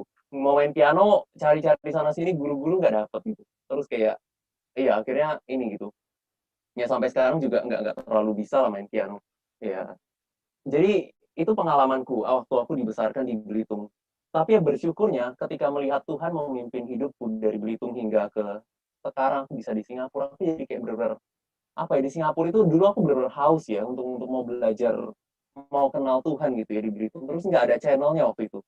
Bener-bener YouTube kan dulu, ya jangan bayangin kayak sekarang, dulu nggak ada YouTube gitu. Terus kayak nggak ada siapapun, mau tanya orang nggak ada yang ngerti. Mau mau mau baca buku aja gitu, cari buku Kristen itu nggak kepikiran di otakku gitu. Bahkan nggak tahu ada istilah buku Kristen gitu. Istilah doktrin itu nggak tahu dulu itu. Jadi aku itu ngerasain gimana rasanya kayak gitu waktu itu. Jadi benar-benar merasakan benefit teknologi itu segitu besarnya lah kalau kalau buatku sendiri sebenarnya. Karena dulu aku hidup nggak ngerti gitu yang kayak gituan. Bergumul cuma baca Alkitab nggak ngerti ya nggak ngerti gitu. Terus ya itu ditantang banget itu imannya karena nggak ada yang bisa jawab gitu pertanyaan-pertanyaanku. Akhirnya aku bisa ke Jakarta, aku bisa ke Singapura, akhirnya satu-satu kejawab semua gitu. Dan itu jadi bersyukur. Sekarang waktu aku sampai ke Singapura, persekutuan kampusku itu punya perpustakaan gitu. Aku kayak, wow seneng banget tiap hari kerjanya lihat-lihat list bukunya di perpustakaan itu kayak saking hausnya itu kayak wow tiap kali. Terus aku baru tahu kalau ternyata cuma aku doang yang pinjam buku. Dulu aku kira semua orang seperti saya. Ternyata salah total. Cuma aku doang yang minjem buku ternyata. Wow, oke. Ya terus ya setelah itu juga nggak terlalu banyak. Setelah aku lulus udah nggak terlalu banyak orang minjem buku. Cuma aku dulu saking hausnya segitunya aku pinjem buku terus ganti baca ganti gitu. Ya terus ya kayak mulai mulai inilah karena itu satu-satu kejawab gitu. Dulunya cuma pertanyaan bingung apa-apa, tapi ternyata Tuhan pakai itu satu demi satu ya untuk membentuk hidupku ternyata. Aku dulu itu orangnya sangat ambisius juga lah. Jadi aku selalu ngejar apapun, melakukan apapun untuk ngejar apa yang aku mau gitu. Ya dulu aku olimpiade lah background. Jadi aku akan lakuin apapun untuk bisa ngejar itu, bener-bener gila-gilaan gitu. Iya, sampai akhirnya aku ketemu Tuhan waktu kuliah juga, hidupku juga berubah. Aku nggak mikirin itu sama sekali. Yang paling ekstrimnya sampai aku udah ditawarin, aku udah sampai waktu itu menang di NTU juga udah nomor 1 gitu waktu itu. Di Singapura nomor 4 waktu itu. Aku udah lomba, udah level itu, udah ditawarin masuk internasional, aku buang akhirnya. Aku merasa itu tidak ada. Aku mulai ngerti yang Paulus bilang, oh segala sesuatu aku anggap sampah dibandingkan pengenalan akan Kristus itu jadi kayak benar-benar ngerti. Setelah itu pikiranku itu cuma aku mau melayani orang-orang yang nasibnya sama sepertiku gitu. Orang-orang yang hidup di daerah yang ya aku nggak tahu sih sekarang masih ada pergumulan kayak gitu atau enggak. Tapi aku tahu ya hidup di Singapura dan hidup di berbagai daerah di Indonesia itu beda aja gitu. Dan aku pengen supaya bisa melayani lebih banyak gitu. Jadi aku akhirnya aku coba untuk jalan dan masuk ke daerah-daerah ini sebelum COVID jadi periodenya. Jadi waktu aku jadi staff aku juga ambil waktu ya aku nabung untuk bisa keliling ke beberapa daerah lah. Nah terus kan setelah itu yang terjadi adalah COVID. Ya, jadi dulu aku udah keliling, coba aku mau ngerjain ini sebenarnya, mau ngerjain pemberdayaan ekonomi. Karena aku sadar banyak orang itu kesulitan sekali secara ekonomi. Jadi aku pengen supaya bisa ada pemberdayaan ekonomi. Terus aku pengen untuk bisa bisa ngajarin orang tentang Alkitab juga lah melalui setiap pelayananku. Sekarang menurutku pelayanan kalau aku cuma bantu mereka dapat kerjaan nggak ada artinya. Tapi kalau mereka bisa ketemu Tuhan melalui apa yang aku kerjain itu akan jadi jauh lebih meaningful. Jadi aku mau itu. Terus aku mau ada pendidikan juga. Karena menurutku itu akan menjadi penting untuk generasi ke depannya. Jadi aku kerjain 3 hal itu selalu di dalam setiap yang itu. Aku belum mulai kerjain kalau to be honest ya. Aku masih eksplorasi jadinya. Coba keliling, lihat, kenalan. Ya pernah ke Batam. Ke Batam sih udah paling sering lah, udah rutin gitu. Ya terus ada ke tempat-tempat lain gitu. Aku pernah ke Kediri sebelumnya. Ya ada yang dari Kediri tadi aku lihat ya. Ya aku pernah ke beberapa daerah lain juga lah sebelum COVID ini. Nah, terus kan tiba-tiba negara api menyerang gitu ya. Masih tahu nggak sih di sini istilah negara api menyerang itu? Oke, bagus. Iya, tiba-tiba COVID datang. Waduh, gawat. Terus kan jadi nggak bisa kemana-mana. Terus mulailah berpikir gimana caranya ya. Aku pengen banget supaya bisa melayani. Cuma nggak bisa gitu. Nah, ini sebenarnya mungkin kaitin ke yang tadi Coach Lee bilang ya, yang poin pertama mandat budaya gitu ya. Nah, itu kan jadi panggilannya dari mandat budaya. Terus sebelumnya aku leverage sama apa teknologi transportasi gitu ya. Aku bisa keliling, bisa kemana-mana gitu ya. Itu yang pakai. Nah, sekarang nggak bisa kan, karena di lockdown gitu. Nggak ada tuh cerita transportasi. Anda harus dikunci di Singapura, tidak bisa kemana-mana. Terus sedih awalnya, gimana caranya aku pengen pelayanan, pengen banget itu. Tapi nggak bisa gitu. Terus ya udah aku pikir-pikir, bikin YouTube channel gitu. Nah, dari situ mulai kepikiran, oh, kenapa bikin YouTube channel? Karena menurutku paling kurang aku bisa share kontenku, ya aku bisa mulai bagiin lah apa yang aku pikirin, apa yang aku kerjain, pelan-pelan aku pengen bagiin lewat YouTube channelku. Kalau ada yang tertarik dari sana, nanti mereka aku bisa bangun koneksi pelan-pelan dari situ jadinya. Oh, jadi aku ke depannya setelah COVID ini kebuka lockdown, aku bisa keluar-keluar lagi, aku udah bisa langsung keliling ke daerah-daerah lain lagi dan udah bisa mulai kembangin di berbagai daerah lagi. Itu kerinduanku lah. Jadi itu yang aku pikirin. Oke, terus ya udah coba akhirnya dijalanin lah dengan kerinduan seperti itu. Ya, terus ya seiring berjalannya waktu, ya sebenarnya YouTube channelku masih kecil banget lah, cuma 60 berapa subscriber gitu, 64 masih kecil banget lah. Jadi masih belum ada apa-apanya. Tapi di situ aku mulai ngeliat Tuhan buka-buka jalan ke hal-hal lain di saat itu. Misalnya ini, tadi kan Coach Lee ada bilang itu ya, what does it mean to be human gitu. Ya waktu itu salah satu struggleku waktu bikin YouTube itu juga di situ kali ya. Aku cenderung ngelihat berapa banyak yang nonton misalnya. Dan itu kayak udah spend waktu kayak misalnya kadang-kadang satu video aku bisa bikin, nggak tahu sih, aku nggak tahu average-nya karena banyak proses. Aku kayak rekam kayak bisa 7 video, tapi untuk bikin misalnya 7-10 video itu mungkin butuh waktu 100 jam atau segitu, pokoknya lumayan banyak lah yang aku spend gitu. Karena aku perlu belajar ini, perlu belajar itu, apa segala jenis macam-macam, susah lah untuk video editing, untuk bikin thumbnail, untuk bikin title yang bagus, yang apa semua. Oh, tinggal 2 menit, oke. Iya, terus ya akhirnya aku belajar di situ kan aku jadi benar waktu orang kok nggak ada yang nonton, sedih banget itu waktu itu. Tapi ya pelan-pelan dari situ aku mulai belajar untuk melihat setiap orang yang nonton itu sebagai human. Sampai ada satu kejadian di mana waktu itu aku post konten ini, Alkitab itu firman Tuhan atau berisi firman Tuhan. Terus aku masukin ke Instagram juga kan. Terus waktu aku masukin ke Instagram, ternyata ada yang ngerespon lah gitu. Dan ngeresponnya berisi firman Tuhan dan aku tahu dia bukan orang Kristen gitu.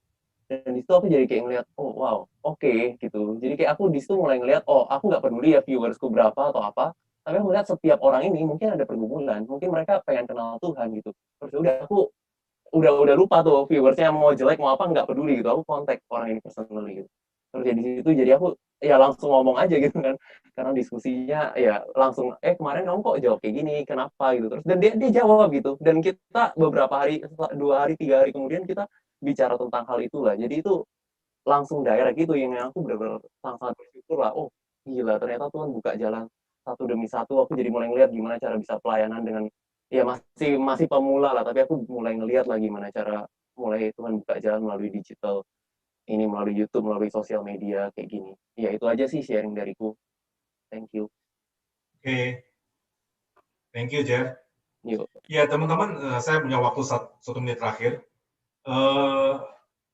Kontainer tadi gitu ya, yang Jerry katakan ya, tentang apa yang dia lakukan walaupun masih, ya teman-teman kalau punya inisiatif ya, punya keinginan untuk bisa menjangkau ya, salah satu yang immediate yang bisa dilakukan ya baik lewat YouTube, Insta, semuanya jangan tunggu gitu ya, jangan sampai kita hanya dicekoki oleh sosialitas yang lain gitu ya, kita bisa menciptakan tren tersendiri gitu. 2 slide terakhir. Ini salah satu contoh yang saya bisa mau tawarkan untuk teman-teman pikirkan yang namanya hackathon gitu ya, atau di sini kan Indigitus ya. Basically untuk teman-teman yang profesi coding, programming gitu ya, sebenarnya ini bagaimana mereka advancing God's Kingdom Digital Space. Jadi mereka mengumpulkan orang-orang yang bisa programming, coding, computer engineer itu untuk menyelesaikan satu masalah isu sosial ya. Teman-teman bisa lihat lebih lanjut lah ya, indigitus.sg gitu ya.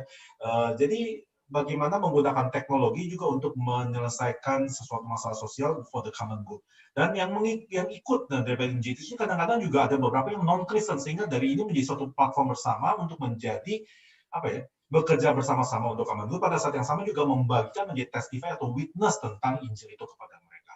Nah, saya nggak akan bahas lebih jauh, teman-teman boleh tanya kalau misalnya mau tanya di Q&A. Dan yang terakhir, sebenarnya platform untuk teknologi itu banyak sekali, apalagi dalam dunia. Ini hanya untuk platform dalam school and student gitu, dalam dunia pendidikan, pembelajaran gitu ya. Dari video conferencing, screen recording, video editing, presentation apps, screen capture, online courses, file sharing, video maker, audience engagement, virtual whiteboard, LMS, course authoring, digital notebook dan sebagainya. Teman-teman, saya nanti bisa kasih slide. Teman-teman ini bisa lakukan semua. Sekali lagi makanya kontainer itu can be a lot. Tapi intinya adalah bagaimana kita kontainer itu hasil daripada pengertian terhadap konteks yang kita hadapi, hasil daripada refleksi yang dalam daripada konten teologi dan iman yang kita hasilkan untuk meresponi konteks teknologi. Oke? Ya, saya sudahi sampai sekarang, saya kembalikan waktu kepada Komilhan. Thank you, Karisman ya, yang sudah membawakan sesi ini berkaitan dengan discipleship and mission in digital era gitu ya. Sebentar lagi kita akan masuk ke dalam sesi tanya jawab. Jadi bagi teman-teman yang ingin bertanya bisa raise hand, nanti bisa diberikan waktu untuk teman-teman bisa bertanya. Tapi kalau yang tidak berani untuk bicara langsung, bisa menuliskan di kolom chat kepada admin SDC Q&A ya. Jadi teman-teman bisa, maupun yang ada di YouTube bisa melakukan pengetikan di kolom chat ya. Oke, mungkin kita akan eksplorasi beberapa hal ya, Karisman ya. Jadi ada beberapa hal yang sudah ditanyakan ini ya. Yang pertama, pertanyaan yang cukup menarik ini adalah tadi dari konteks kita melihat bahwa teknologi itu merubah banyak hal itu ya, termasuk berkaitan dengan hal-hal yang berkaitan dengan hal yang instan, lifestyle kita menjadi berubah gitu ya. Nah, sekarang ada clash of ini ya, ideologi gitu ya, antara pemuritan yang tidak bisa instan dengan teknologi yang mengajarkan segala sesuatu instan dan cepat. Nah, ini bagaimana ya untuk kita bisa menyikapi bagian ini gitu dia ya. Apakah ada saran ketika kita berhadapan dengan konteks ini gitu ya, clash of ideology berkaitan dengan pemuritan yang tidak instan, tetapi di satu sisi teknologi mengajarkan segala sesuatu itu instan ya. Iya, oke, saya jawab singkat. Nanti kalau misalnya Coach Jerry mau jawab juga boleh, silakan. Kalau dia juga masih mimpin KTB juga gitu. Yang pertama-tama yang kita harus tahu adalah hal-hal yang mana yang berubah dan hal-hal yang mana yang tidak berubah. Hal-hal yang mana yang harus dipegang dan hal yang mana yang sebenarnya kita bisa adjust gitu ya. Misalnya, pemuritan itu memang tidak bisa instan. Pertumbuhan itu tidak bisa dipaksa. Pertumbuhan itu harus ya di mana-mana pertumbuhan iman itu juga sebenarnya yang harus dipupuk, ayomi lah gitu ya. Tetapi pada saat yang sama kita juga tidak menutup kemungkinan terhadap kemungkinan memakai teknologi bukan untuk mengakselerasi, tetapi untuk mengkatalisasi pertumbuhan. Jadi nggak mesti teknologi menjadi sesuatu yang kita benci misalnya, sesuatu yang kita ini. Contohnya gitu ya, misalnya sekarang mungkin juga enggak gitu ya. Pada waktu pertama kali Alkitab itu muncul di mobile phone gitu ya, wah banyak pemimpin gereja itu anti katanya. Nggak boleh bawa mobile phone, baca Alkitab pakai mobile phone, harus pakai baca Alkitab dengan bukunya langsung gitu ya. Sekarang mau semua udah pakai mobile phone gitu ya. Itu of course can be good and bad gitu ya. Tetapi kita jangan menutup bahwa memang mobile phone Alkitab itu pun juga menjadi menolong dalam pemuritan gitu ya. Memang seringkali kita mengeluh, anak zaman sekarang nggak pernah hafal ayat gitu ya. Tetapi kadang-kadang anak zaman sekarang lebih bisa ketemu ayat lebih cepat daripada kita gitu ya. Karena mereka sangat tahu bagaimana search mobile phone Alkitab gitu ya. Jadi bagi saya bottom line-nya apa? Bottom line-nya apakah hafal ayat? Memang penting gitu, bukan dari saya mengatakan demikian. Tapi apakah anak-anak atau mahasiswa zaman sekarang itu mengerti dan bagaimana mengetahui bahwa ayat-ayat itu dalam konteks Alkitab secara keseluruhan. Itu contoh. Tentu yang kadang-kadang bagi saya sampai sekarang saya tidak bisa kompromi adalah teknologi pemuritan itu tidak bisa istilahnya dipaksakan nanti seolah-olah karena kita sekarang Zoom gitu ya, jadi KTB itu bisa tiap hari gitu kan ya, karena waktunya bisa banyak gitu ya. Jadi selesai bahan yang dulunya 1 semester, sekarang 1 bulan bisa selesai bahan gitu ya. Jadi sekali lagi pemuritan itu bukan karena kita bertemu secara rutin, secara frekuensi, karena teknologi memungkinkan, tetapi karena perubahan karakter dan pertumbuhan. Jadi bagi saya, pengertian bagaimana yang mana berubah, yang mana tidak berubah itu penting. Dan sensitivitas itu harus lahir dari refleksi daripada itu tadi, konten dan konteks. Coach Jerry mau nambahkan? Boleh deh. Kalau aku sendiri, aku biasa ngelihat kayak gini sih. Teknologi sama physical itu punya peranan yang berbeda. Dan kalau itu di dalam harmoni, itu jadi sangat indah. Jadi misalnya kayak gini. Kalau teknologi gitu ya, di YouTube yang aku pikirin, kalau aku bikin konten di YouTube itu enaknya aku bisa kasih edit videonya, bisa diilustrasi. Kalau aku ngejelasin konsep agak susah, sebenarnya dengan YouTube itu menolong. Kalau fisikal aku ketemu kamu, nggak ada ilustrasi yang bisa aku pakai gitu. Ya, tapi kalau di YouTube karena diedit jadi lebih enak. Jadi itu peranannya ketika itu ditempatkan di konteks yang benar itu jadi efektif. Ya, misalnya kalau yang fisikal keuntungannya di dalam setiap pemuritan kita perlu physical relationship. Misalnya aku sama anak KTB-ku. Aku memaksa mereka untuk hafalin ayat hafalan. Dan ayat hafalan itu sekitar 4 bab ke belakang ya, minta. Dan 4 bab ke belakang, 1 bab itu sekitar 3 ayat. Jadi sekitar 10-12 ayat mereka harus state setiap kali KTB. Kalau mereka tidak gagal di dalam mengucapkan ayat hafalan itu, kena denda gitu. Aku hukum gitu. Yang kayak gitu aku nggak bisa pakai teknologi untuk hukum kayak gitu. Harus fisikal gitu. Ketemu kok nggak bisa. Kenapa gitu. Ya jadi itu peranannya ya ada peranan fisikal dan mereka jadi belajar disiplin. Gimana cara ngajarin disiplin ya paling gampang ya paling bisa fisikal. Nggak mungkin marahin orang dari YouTube kan. Ya marahin juga apa gunanya gitu. Nggak bisa bener-bener ngajarin itu. Nggak bisa nyampein message itu. Kalau teknologinya bukan nggak di dalam konteks yang pas. Untuk marahin ya untuk disiplin ya harus secara fisikal. Tapi untuk secara ini ya secara ilustrasi mungkin teknologi jauh lebih enak. Kayak tadi Coach Lee pakai Miro misalnya. Itu kan jadi lebih enak untuk kita bisa sama-sama lihat gitu kan. Dibandingin ya kalau misalnya fisikal mungkin ya ntar ribet perlu cari-cari kertas terus kayak mesti submit lama-lama atau apa. Jadi asalkan tepat guna itu oke gitu. Jadi bukan suatu hal yang memang harus dipertentangkan, tapi memang nggak harus either or gitu ya. Bagaimana kita memikirkan dalam dunia digital ini, teknologi ini, itu menjadi both end. Ketika kita bisa memakai both end ini menjadi suatu hal yang sebenarnya is a double benefit for us. Atau ada hal lain ya yang harus dilakukan ya. Ketika tadi di dalam konteks teknologi itu merubah biological kita, bahkan struktur otak kita gitu ya. Sehingga tidak bisa melihat sesuatu yang panjang, yang pendek. Sesuatu harus cepat berubah gitu ya. Kalau sama terus akan bosan gitu ya. Berarti ada disiplin-disiplin yang mungkin harus diajarkan mungkin di dalam pemuritan kita sehingga kita bisa merespon terhadap hal itu ya, bukan hanya membuang tapi bagaimana kita berespon di dalam hal itu ya. Iya, jadi sebenarnya bagi saya itu suatu kenyataan sekarang bahwa yang namanya attention span is short. Saya pikir suatu hal yang bagi saya ya, kecuali memang ada perubahan itu ya, zaman sekarang, mahasiswa sekarang dan ke depan itu pasti akan demikian. Itu suatu realita yang kita suka nggak suka, kita tidak akan bisa mengubahnya. Saya bukan dari saya defeatis gitu ya. Tapi bagaimana kita menyikapi mahasiswa yang punya short attention span dengan kedalaman yang sama.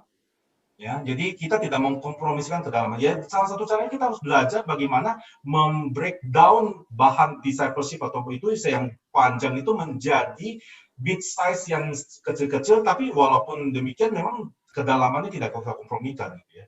Benar ya, maksudnya bagaimana itu jadi di break it down rather than giving it one sermon gitu ya. Bukan sermon, saya one time gitu. Tapi di break it down menjadi jadi kayak contoh sekarang saya FES ada kerjasama dengan BGST ya. Namanya itu sekarang dulu BGST itu adalah sekolah teologi untuk kaum awam. Dulu yang namanya sekolah kaum awam malam-malam 2 jam kuliah itu masih banyak harusnya ada yang mau. lewat di digital juga masih ada yang mau, tapi makin lama makin susah gitu. Nah, bagaimana kita lagi mengembangkan yang namanya micro learning. Jadi istilahnya semua bahan yang sama itu dipecahkan menjadi komponen 10 menit.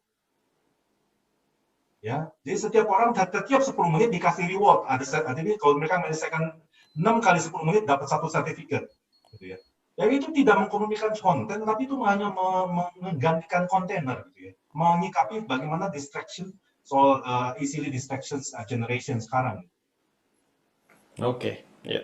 Thank you, Risman. Itu teman-teman yang nanti bisa respon doa kembali ke persekutuan mahasiswa di kampus masing-masing gitu ya. Bagaimana kita tidak menghilangkan kontennya, tapi kita bisa mengubah kontainernya menjadi lebih sesuai gitu dia ya dengan konteks yang ada gitu dia ya. Lalu berkaitan dengan pertanyaan selanjutnya sambil menunggu teman-teman kalau ada yang mau bertanya langsung gitu ya. Berkaitan dengan zaman dulu orang ketika mendapatkan informasi itu dari pihak otoritas gitu ya. Ketika mereka mau menanyakan sesuatu, pandangan atau pemikiran itu bertanya ke pihak otoritas, pendeta ataupun orang yang lebih tua gitu ya. Tetapi di zaman teknologi seperti ini itu sumbernya banyak ini ya pertanyaannya ya. Jadi tidak ada yang bisa menutup informasi. Maka pendekatan seperti apa yang cocok berhadapan dengan generasi yang mungkin jauh lebih open minded, terus generasi yang lebih terbuka terhadap informasi gitu dia. Yang sekarang mereka bisa mengakses tentang perilaku seksual, identitas seksual dan segala macam yang dulu mungkin hanya terbatas oleh beberapa orang dan tidak lagi bergantung kepada otoritas. Iya, saya sih suka yang namanya pendekatan untuk generasi sekarang itu pendekatan dialog gitu, atau konversasional. Gitu. Sebenarnya itu bukan hal yang baru, itu yang dilakukan oleh Tuhan Yesus. Gitu. Kalau kita lihat sama-sama pelayanan Tuhan Yesus itu yang dia lakukan ketika dia menegur atau mengajar secara otoritas itu hanya untuk menegur orang Farisi dan ahli Taurat. Gitu. Ketika dia memuridkan murid-muridnya, dia mulai dengan cerita, dia berdialog, dia bertanya, conversations gitu ya. Jadi sekali lagi, apakah itu Tuhan Yesus jadi kehilangan otoritasnya? Tidak gitu ya. Nah sekali-kali kita mungkin terjebak dengan ini juga kali ya, pengaruh Renaissance yang mengatakan ataupun pengaruh post Renaissance atau respon terhadap itu, di mana otoritas itu adalah hierarchical gitu ya, top down gitu ya. Padahal sebenarnya kalau kita mau lihat semangat reformasi, the priesthood of all believers itu juga sesuatu yang harus kita bisa katakan bahwa setiap orang itu tentu ada tanggung jawabnya, ada accountability-nya, itu bisa memikirkan bagaimana kita menjadi priesthood bagi yang lain, bisa mengetahui, mempelajari Alkitab bersama-sama. Setiap orang itu bisa belajar bersama-sama, dan kita harus bisa konsisten dalam hal ini. Jadi dalam pengertian ini jadi conversational atau dialog dalam singkatnya, dan tidak apa ya, sebagai staff mungkin ya teman-teman, saya mau bagi begitu. So, kita nggak perlu takut bahwa mahasiswa itu nahan kita atau challenge kita gitu ya. Malah itu bagi saya sih simpel aja, kalau kita tidak tahu, kita jawab tidak tahu gitu ya. Kalau misalnya kita memang tidak setuju, atau mungkin kita cari tahu lebih lanjut, tapi tidak harus, memang kadang-kadang termasuk budaya Asia juga, kita selalu takut bahwa namanya otoritas kita terganggu gitu. Tapi pada saat yang sama, di tengah dunia mahasiswa yang begitu banyak multi information sources ini, bahkan atau menginginkan satu kepastian juga. Cuma mereka tidak mau, atau teman-teman mahasiswa tidak mau untuk itu dari awal ketika tahu ini loh, jangan pikir yang lain. Malah saya pikir sebaliknya, kita nggak apa-apa kita bukakan semua, terus kemudian baru kita bahas bersama-sama apa yang kita katakan. Itu akan menolong mereka itu jadi tidak lebih sekarang jadi lebih kebal gitu. Jangan sampai kita mengkungkung mahasiswa kita, kamu pokoknya harus baca dari penerbit ini saja gitu ya, penerbit Perkatas Jatim saja gitu ya. Kalau bukan Perkatas Jatim, nggak boleh baca semua buku yang lain. Gitu. Kalau itu menjadikan mereka tuh tidak imun terhadap vaksin, ada virus-virus yang lain gitu ya. Baca semua gitu baca semua. Nanti kita diskusikan bicara. Ya, jadi itu ya, lebih konversasional, terus jujur, terbuka, begitu dia ya. Dan tidak membatasi seseorang dan membawa orang itu di dalam perjalanan bersama-sama ketika mereka mengakses banyak informasi, itu dia ya. Oke, ada teman-teman yang mau bertanya di room ini? Untuk bertanya langsung, dipersilahkan.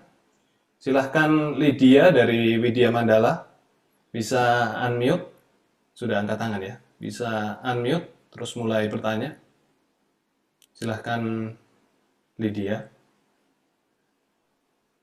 Baik, selamat malam Bapak Ketua Ikan dan dengan Bapak Krisman. Saya ingin bertanya, nah, dalam PPT-nya kan teknologika is Biological. biological. Yang saya ingin tanyakan, bagaimana cara kita untuk mengatasi dampak teknologi dalam diri kita sendiri? Oke, Terima kasih. thank you, Lydia. Sama-sama. Ya, tentu makanya. Jadi yang saya assume pertanyaan kamu adalah bagaimana mengatasi dampak negatif daripada teknologi kan ya. Ya, tentu dasar-dasar daripada pemuritan yang kita pahami tentang yang namanya berdoa, membaca Alkitab, merenungkan firman Tuhan, kebiasaan-kebiasaan habit spiritual itu jangan dilupakan gitu ya. Ya, kalau misalnya ketika kita tidak melakukan itu ya pasti dengan serta-merta kita tidak akan dipengaruhi secara teknologi. Tapi makanya saya juga menyebutkan hal ini supaya kita semua sama-sama sadar bahwa teknologi itu sedikit demi sedikit salah dasarnya seperti merebus katak dalam ini yang merebus kita seperti kodok yang direbus gitu. Perlahan-lahan digeser bergeser gitu. Nah, jadi salah satu contoh misalnya yang bisa kita lakukan, biasakanlah tidak memegang handphone 1 jam sebelum tidur. Bisa nggak? Jadikan sebagai suatu kebiasaan spiritual. Atau biasakanlah tidak memegang handphone atau tidak cek status, tidak cek WhatsApp sebelum biasakan tidak hanya memegang handphone kalau sudah saat teduh tiap pagi. Nah, itu contohnya membiasakan diri gitu ya. Atau ada salah satu teman mahasiswa itu lebih ini lagi gitu ya. Dia hanya punya quote, dia membuat kuota untuk sosial media. Hanya 15 menit tiap hari. Bisa nggak kita membuat kuota? Contohnya demikian. Ya, Coach Jerry mau tambahkan, ada lagi nggak kebiasaan-kebiasaan untuk mengalahkan pengaruh biologikal daripada teknologi? Pengaruh biologikal ini yang gimana dulu maksudnya ya? Kebiasaan buruk gitu ya? Iya, memberikan dia kebiasaan buruk atau membuat kita tuh jadi inilah yang termasuk ya impact negatifnya lah. Oke, aku kira ada yang sampai pengaruh ke otak atau apa kan, maksudnya bisa dari radiasi wifi itu kan juga bisa ada. Tapi nggak ngomongin itu jadi ya. Nggak kita nggak sampai sana. Oke. Kalau itu sih aku pikir ya dilawan kayak yang tadi Coach Lee bilang aja, kebiasaan baik. Bentuk kebiasaan baik itu kan yang penting repetition ya. Katanya 21 hari diulang dengan konsistensi tanpa pengecualian itu akan terjadi itu sebenarnya. Jadi terus aja jadi kalau tiap pagi yang tadi. Hah? Kebiasaan kamu jogging tiap pagi? Iya, salah satu yang aku lakukan ya aku bangun tiap pagi kalau di Indonesia jam 5 berarti aku udah lari pagi gitu. Ya, terus kayak semuanya udah ya dibiasain kayak gitu. Ya itu harus dibiasain dengan disiplin, tapi itu nggak seberat itu karena itu sebenarnya cuma perlu 21 hari aja yang dipikir. Setelah itu kayak udah ada kebiasaannya kebawa sendiri. Iya. Iya. Oke. Ya, dengan 21 hari kamu ulang biasanya jadi kebiasaan. Oke, gitu ya. Jadi ada disiplin-disiplin yang memang kita harus bentuk, yang harus kita jalankan supaya memang efek-efek negatif itu tidak mempengaruhi kita ya dari baik teknologi itu yang ada yang baik tapi ada yang negatif itu dia. Yang kita yang harus bisa mengatur disiplin itu dia. Ada teman-teman lagi di room ini yang mau bertanya secara langsung?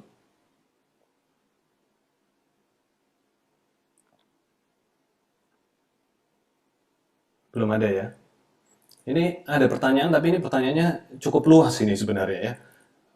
Agak mencakup banyak hal ini ya. Pertanyaannya ini, apa yang bisa dipersiapkan kita sebagai mahasiswa dalam menggunakan teknologi yang besar ini untuk bisa menjangkau banyak jiwa ya. Mungkin lebih tepatnya apa ada contoh-contoh gitu ya, contoh-contoh yang Coach Lee bisa lihat gitu ya, Ulisman bisa lihat berkaitan dengan itu ya, bagaimana penjangkauan ya, jadi biasanya kalau orang banyak menjawab ini dengan memberikan contoh kontainer gitu ya, platform, teknologi, contoh praktis ya, saya sudah sebutkan. Tetapi saya mau menantang teman-teman mahasiswa sebelum kita memikirkan tentang kontainernya, kalian bisa memikirkan kita siap nggak dengan konten yang relevan?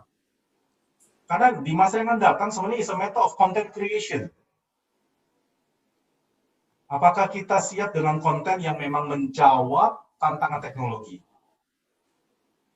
Nah, itu sebenarnya yang saya ajak teman-teman ya, makanya kita harus belajar kita lebih dalam, mengerti teologi kita yang lebih benar, mengetahui, berpikir, merefleksikan di dampak teknologi itu bukan hanya dalam tataran praktis, tapi juga dalam tataran cara berpikir, cara pandang kita, itu yang menolong kita memberi respon dengan lebih tepat dan jangka panjang gitu ya. Jadi jangan terjebak dengan meresponi tantangan di dunia digital itu dengan hanya memikirkan program, event, atau kegiatan. Tapi lebih kita harus mulai dengan, yaitu yang saya katakan, mengerti dengan jelas konteks dan konten. Oke, kalau saya jawab secara umum ya. Jadi itu ya, memperhatikan lebih dalam berkaitan dengan konten apa yang bisa disajikan, konten apa yang bisa menjawab daripada pergumulan ataupun pandangan-pandangan yang ada, begitu dia ya, berkaitan dengan itu. Berkaitan dengan kontainernya itu bisa berbagai macam hal. Gitu. Mendalami, memiliki pandangan yang jauh lebih dalam berkaitan teknologi ataupun pandangan Kristen kita, lalu kita bisa menghadirkannya dalam hal yang kontekstual, gitu dia. Untuk kita. Ya. Ada Celia ya, Celia mau bertanya secara langsung.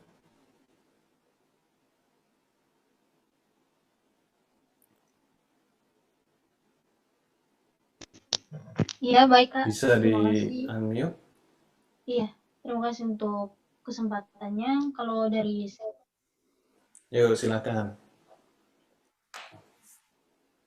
kalau dari saya pribadi itu masih membingungkan untuk secara teknologi itu kan pengaruhnya sudah pasti luas ya Kak.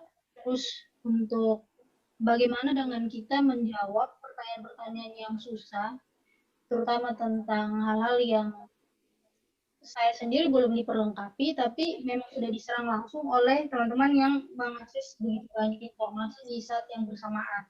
Sehingga kalau menurut Kak sendiri, itu bagaimana untuk bisa kita menanggapi dan mengajak berdiskusi, apalagi dengan orang tertentu yang sudah terlanjur mengakses terlalu banyak. Sehingga mereka memiliki konsep tersendiri antara teknologi dan Tuhan itu menjadi suatu hal yang terpisahkan. Seperti itu, Kak. Terima kasih. Oke, jadi pertanyaannya konten yang menyusahkan itu bisa macam-macam lah ya, maksudnya diserang dan tidak tahu bagaimana menjawabnya ya. Betul ya? Iya, Kak. Iya, benar. Oke. Ya, pertama sih yang saya bisa jawab secara singkat adalah ya kita harus banyak belajar. Nggak ada cara lain gitu ya. Kita nggak bisa istilahnya seperti, saya berharap tuh suatu saat pernah saya bermimpi ya dunia teknologi itu yang majunya ketika saya seperti Superman gitu ya, saya pegang buku, semua konten dalam buku itu saya bisa mengerti gitu ya, tanpa saya harus baca. Nggak bisa gitu, saya juga yakin ada teknologi yang bisa demikian gitu ya. Dalam waktu 1 menit semua konten buku itu saya bisa mengerti. Tidak ada, itu ada hal yang nggak ada shortcutnya. Jadi kalau kamu merasa ada hal-hal yang misalnya sangat sulit yang kamu nggak bisa baca, pertama adalah banyak belajar, banyak baca. Yang kedua ya tentu bisa bertanya dengan rekan-rekan staff atau kadang-kadang bisa ya rekan-rekan staff diajaklah untuk soal pertanyaan-pertanyaan yang sulit gitu ya. Kan ada supaya staff itu juga bisa ditantang untuk memikirkan hal-hal yang sulit juga gitu ya. Ya juga staff juga bisa bersama-sama bergumul dengan mahasiswa. Tapi yang ketiga yang menarik gitu ya, yang juga kadang-kadang saya lihat dari metode pelayanan Tuhan Yesus bukan berarti dia tidak bisa jawab, dia pasti bisa jawab semua gitu. Tapi untuk pertanyaan-pertanyaan yang sulit apa yang dia lakukan? Tanya balik. Ya. Jadi teman-teman bisa melakukan tidak harus selalu serta-merta kita tuh seperti seolah-olah dituntut atau mesti menjawab semua hal atau mesti mengetahui semua hal. Nggak apa-apa loh kita bilang nggak tahu dan kita tanya balik. Kadang-kadang ketika kita tanya balik sebenarnya pola pikir mereka orang dunia ini, konsep dan struktur mereka juga sama-sama tidak kuatnya gitu ya. Fondasi mereka juga sama-sama tidak kuatnya. Jadi kadang-kadang kita tidak perlu merasa diserang ketika mereka mengatakan demikian, tapi lebih baik kita memang bertanya balik. kalau mereka bertanya dalam pergumulan soal misalnya tentang LGBT gitu, saya tanya balik, menurut kamu apa dasar pemikiran kamu? Menurut kamu apakah ini mungkin sustainable atau tidak? Bertanya balik, dan bertanya balik kadang-kadang itu menolong kita untuk bukan hanya mengerti apa menjadi pandangan mereka lebih dalam, tetapi juga bisa membuat mereka bertanya-tanya apakah cara pandang saya benar atau tidak. Ya. Yuk. Ada yang mau tanggapi Celia ya? Tapi berkaitan dengan bertanya itu memang menjadi bagian yang sangat kunci ya di sosial media terutama ya kalau kita bicara teknologi berkaitan dengan sosial media karena kita kan akan berelasi dengan teks ataupun hanya dengan suara gitu ya yang sangat minim perjumpaan gitu ya. Jadi pertanyaan-pertanyaan itu menjadi hal-hal yang kunci, keterampilan untuk bertanya itu menjadi jalan yang paling efektif untuk menginjili ataupun untuk bisa kita mengeksplor gitu ya kondisi seseorang ataupun posisi seseorang itu dia ya. Maka pertanyaan-pertanyaan itu keterampilan kita untuk bertanya, keterampilan kita untuk merumuskan sebuah kalimat yang untuk bisa memancing seseorang itu dia ya. Itu menjadi hal yang kunci Betul. di dalam pelayanan di sosial media. Iya, saya belajar di PA Induksi itu sebenarnya belajar menciptakan pertanyaan sebenarnya. Jadi bukan hanya menemukan jawaban, tapi belajar menciptakan pertanyaan. Karena dengan menciptakan pertanyaan yang lebih dalam, lebih banyak, sebenarnya kita mengerti lebih banyak. Ya. Saya sebenarnya ada epilog, tapi mungkin kita tidak cukup waktu untuk epilog. Jadi gini loh, seringkali kita tuh terlalu cepat di dalam dunia misi dan penginjilan atau pemuridan mengatakan Jesus is the answer. Ya.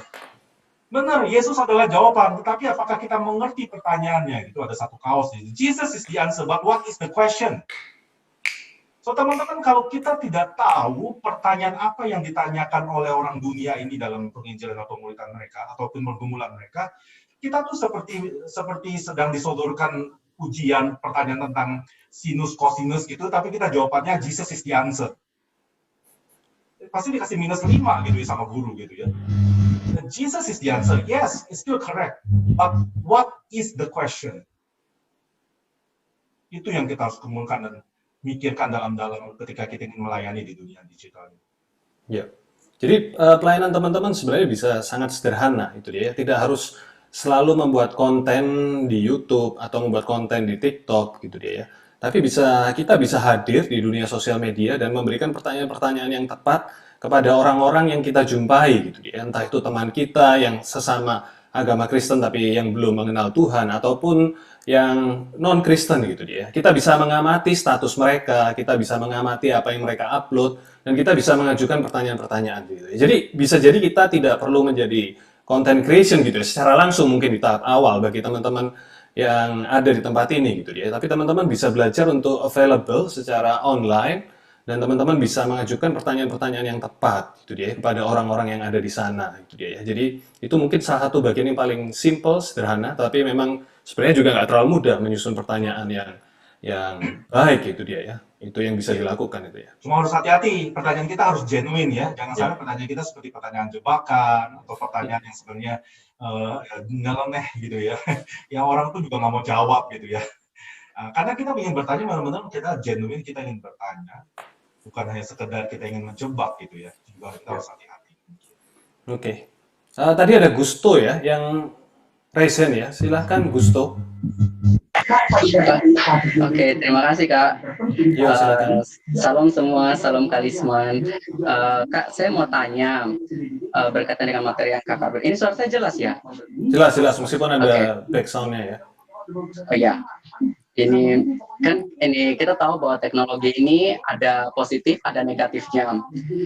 Dan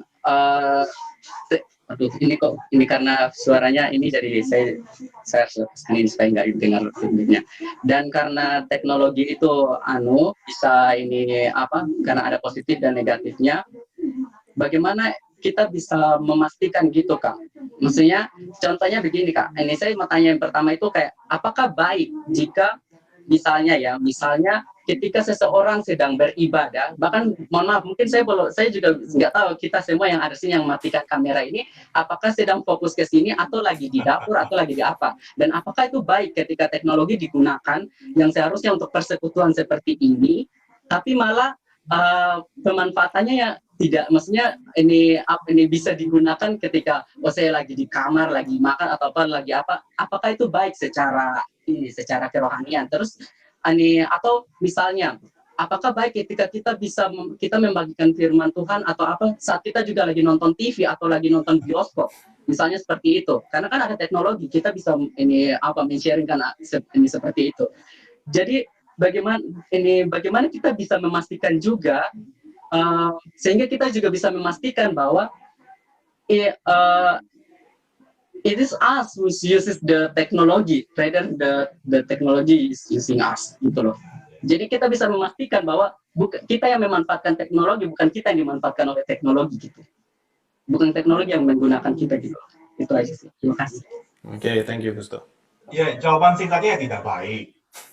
Maksudnya kamu juga tahu juga itu tidak baik gitu ya. Mungkin kamu menggunakan pertanyaan ini untuk menyentil teman-teman mahasiswa kamu kali ya yang melakukan demikian. Bagus. Itu pertanyaan yang bagus supaya semua yang melakukan demikian itu jadi tersentil dan tersadarkan gitu ya. Ya, jawaban singkatnya tidak baik ya. Cuma permasalahannya adalah sekarang ini. Yaitu dia. Teknologi itu memampukan manusia tuh jadi multitasker sekarang. Dan seringkali ini belum tuntas ya penelitian itu. Ada yang mengatakan multitasking is good, ada yang mengatakan multitasking is bad. Ya, yang mengatakan multitasking is good karena multitasking itu tidak mempengaruhi kualitas daripada reseptif otak kita, tidak mempengaruhi juga kualitas daripada hasil pekerjaan kita. Ya, malah multitasking itu membuat otak kita lebih fokus. Ya. Jadi teman-teman, bagi saya menerima kemungkinan itu terjadi. Artinya gini, selama seseorang bisa memastikan ketika dia multitasking satu hal gitu ya, termasuk ya dengar nonton khotbah. Jadi ada satu mahasiswa di sini gitu ya, dia itu monitornya ada dua. Satu adalah untuk dengar kuliah dia. Di sini kan kuliah itu bisa dengar belakangan gitu ya. Dia udah direkam bisa dengar belakangan. Dan itu pun juga dipercepat 2 kali gitu ya. Speednya dipercepat 2 kali. Dan sebenarnya sebelah kirinya dia itu sambil ngelihat YouTube game gitu ya. YouTube game kan juga banyak gitu ya. Sambil ngelihat YouTube game. Terus kemudian sambil pada saat yang sama dia baca buku rohani. Saya bilang, kamu bisa melakukan tiga-tiganya pada saat yang bersamaan? Kan bisa. Jadi tidak mengganggu apa yang menjadi pemahaman kamu tentang apa yang kamu baca. Enggak kan, itu saya coba tes gitu ya, buku yang dia baca. Saya tes, benar nggak dia mengerti bukunya? Dia ngerti gitu ya.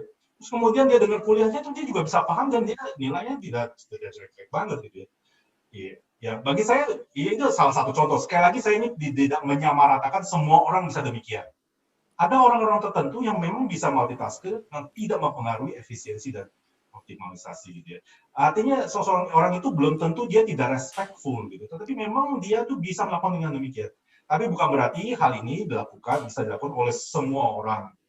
Ya, saya setuju sama kamu, banyak kan orang melakukan ini karena bosan dengan pembicaranya atau karena dia tidak bisa tahan lama terhadap satu kegiatan.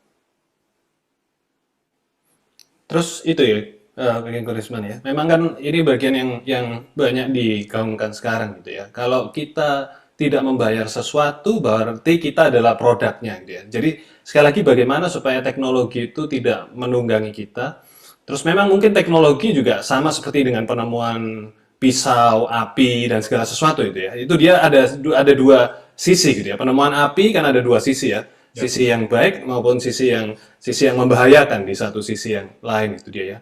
Maka bagaimana ya supaya kita memang tidak dimakan oleh hal itu dan kita lah yang menjadi produknya itu dia. Ya, makanya kita harus mengerti tentang, saya sebut salah satunya adalah pengertian bahwa teknologi itu adalah mandat budaya atau mandat penciptaan, itu creation mandate, bahwa atau mungkin batal naik kalau saya jawab singkat adalah selama kita membuat teknologi itu bagian dari kesadaran kita menjalankan mandat budaya itu, yaitu untuk be fruitful and multiply, atau to flourish the human being on earth gitu ya. Nah itu, selama itu yang menjadi aim dan tujuan kita, saya pikir kita tidak akan pernah ditunggangi teknologi. Karena kita jadi bisa sort out gitu, yang mana teknologi yang tidak membawa flourishing of human being, di mana teknologi yang memang membawa flourishing of human being. Contoh misalnya, online shopping. Gitu. Ya saya sih ragu besar gitu ya, online shopping itu ya pada saat yang sama memang online shopping itu menolong kita dapat kita nggak usah belanja ke supermarket, langsung bisa datang di depan rumah, membuat kita COVID tidak usah takut harus keluar rumah. Memang itu menolong gitu ya. Tapi online shopping itu kadang-kadang memang menjadi kita jadi membuat kita kecanduan terhadap membeli hal-hal yang sebenarnya kita tidak perlu beli gitu ya. Pada akhirnya kita tidak jadi stewardship yang baik terhadap resources yang kita punya. Ya, jadi bottom line-nya itu ya, bottom line makanya refleksi yang lebih dalam tentang apa artinya teknologi sebagai mandat budaya yang menolong kita untuk bisa apa ya, flourishing itu apa bahasa Indonesia ini yang baik ya? Mengembangkan ya atau apa ya? Flourishing of human being gitu. Nah, itulah dari bahasa Indonesia aja. Ya itu ya, jadi teman-teman yang perlu untuk lihat itu ya. Jadi teknologi itu ya. Oh, ada kantor ya? Kantor mau tanya. Ya. Mungkin saya mau sharing sekaligus waktu nanti ya Kolisman mungkin dari sharing Kolisman itu saya tangkap intinya itu adalah yang sangat penting teman-teman itu adalah refleksi. Jadi bagaimana memikirkan konteks, merefleksikannya, kemudian mengkoneksikannya dengan firman, dan setelah itu apa yang akan kita lakukan itu yang sangat mungkin perlu kita perlukan dan dibutuhkan oleh jadi. Tetapi ada juga akhirnya produk buruk daripada teknologi itu, Kolisman. Bahwa teknologi itu membuat anak-anak itu malas berpikir, instan dan sebagainya. Nah, jadi dua hal ini kenapa anak-anak itu jadi mahasiswa itu jadi akhirnya jadi tadi Tuhan katakan jadi pengguna, konsumen. Karena untuk memikirkan konteks itu dibutuhkan waktu yang benar-benar tuh deeply berpikir, merenungkan itu ya istilahnya kalau Kolisman tadi mengatakan ini teknologi ini terlalu leading ke depan. Sementara kita ini lambat sekali memikirkan teologinya. Nah itu yang kita ketinggalan di situ, akhirnya kita banyak kemakan di situ. Nah jadi ada satu hal, dibutuhkan pemikiran yang dalam, tetapi di satu sisi teknologi itu sudah membuat anak-anak itu semacam shallow, ya, dangkal untuk berpikirnya, dan kemudian nggak mau berpikir karena teknologi itu membentuk kita untuk cepat-cepat berganti dari satu halaman ke halaman yang lain. Sementara satu halaman itu kita belum dapat konklusinya, kita belum dapat solusinya, kita sudah mau pindah ke halaman berikutnya. Nah ini dua hal yang mengawinkannya itu di mana Kolisman ya. Akhirnya di mana kita sebagai staff itu menjadi seorang yang mendampingi adik-adik itu supaya benar-benar itu sudah move on ya mereka yang ini, sehingga mereka tidak hanya mendengarkan dari kita, tetapi saya percaya bahwa kalau ada di mahasiswa berpikir itu wah saya, tetapi ya itu tadi bagaimana supaya tantangan teknologi itu dan juga sebenarnya yang dia butuhkan itu bisa kawinkan itu ya tentang kebutuhan berefleksi dan yang dia sudah makan. Ya, saya setuju dengan refleksi kamu itu ya. Memang makanya seringkali kita sebagai PMK yang kita lakukan terhadap teknologi yang menyerang itu, kita juga meresponnya dengan hal yang sama, dengan menciptakan kontainer-kontainer juga gitu ya. Kita juga meresponi dengan berusaha secepat mungkin menangkap mahasiswa ini supaya mereka juga jangan ketinggalan atau ditinggalkan oleh mahasiswa gara-gara kita tidak memakai teknologi yang sama. Ketika semua pakai TikTok, semua jadi kita harus pakai TikTok. Nah, itulah permasalahannya. Seringkali kita merespon dengan cepat-cepat langsung membuat kontainer event, program, aktivitas. Kita tidak memikirkan, menyediakan waktu yang cukup untuk mengerti konteks, dan memikirkan refleksi yang lebih dalam tentang kontennya gitu ya. Itu yang biasa saya coba lakukan gitu ya. Bagi saya lebih penting itu makan bersama atau ngobrol-ngobrol dengan mahasiswa daripada mengadakan kegiatan. Karena kegiatan itu sekali lagi hanya mungkin sekali buat saya menceritakan kita itu selalu konten, tapi dengan ngobrol, dengan bertanya. Oke, saya satu contoh terakhir. Yohanes 1 gitu, ketika murid-murid pertama ketika bertemu Tuhan Yesus, ketika Yohanes Pembaptis mengatakan inilah anak domba Allah yang menambah dosa dunia, murid itu datang kepada Tuhan Yesus, apa yang dilakukan Tuhan Yesus? Apa yang kamu cari? Dan kemudian setelah dia mengatakan di mana kamu tinggal, terus apa yang dilakukan oleh Tuhan Yesus? Tuhan Yesus mengajak dua orang itu dan tinggal bersama mereka sampai malam gitu ya. Jadi yang dilakukan adalah bersama-sama. Nah, seringkali kita juga sebagai staf atau sebagai teman-teman mahasiswa yang PKTB atau mahasiswa, kita pun juga sama-sama dikuasai oleh teknologi. Kita tidak lagi mau menyediakan waktu untuk spending time with them. Karena kita melihat keefisiensi teknologi gitu ya. Memang teknologi bisa efisien dilakukan, tapi tidak akan pernah bisa menggantikan waktu bersama-sama yang kita lakukan bersama. Nah, waktu yang bersama-sama kita lakukan sama mereka itu yang biasa saya coba lakukan adalah menciptakan, memberikan ruang-ruang untuk supaya ada refleksi konten yang tepat terhadap teknologi sehingga nanti kontennya bisa menyusul. Lanjutannya Han, praktisnya mungkin. Tadi Kolisman katakan bahwa makan bersama.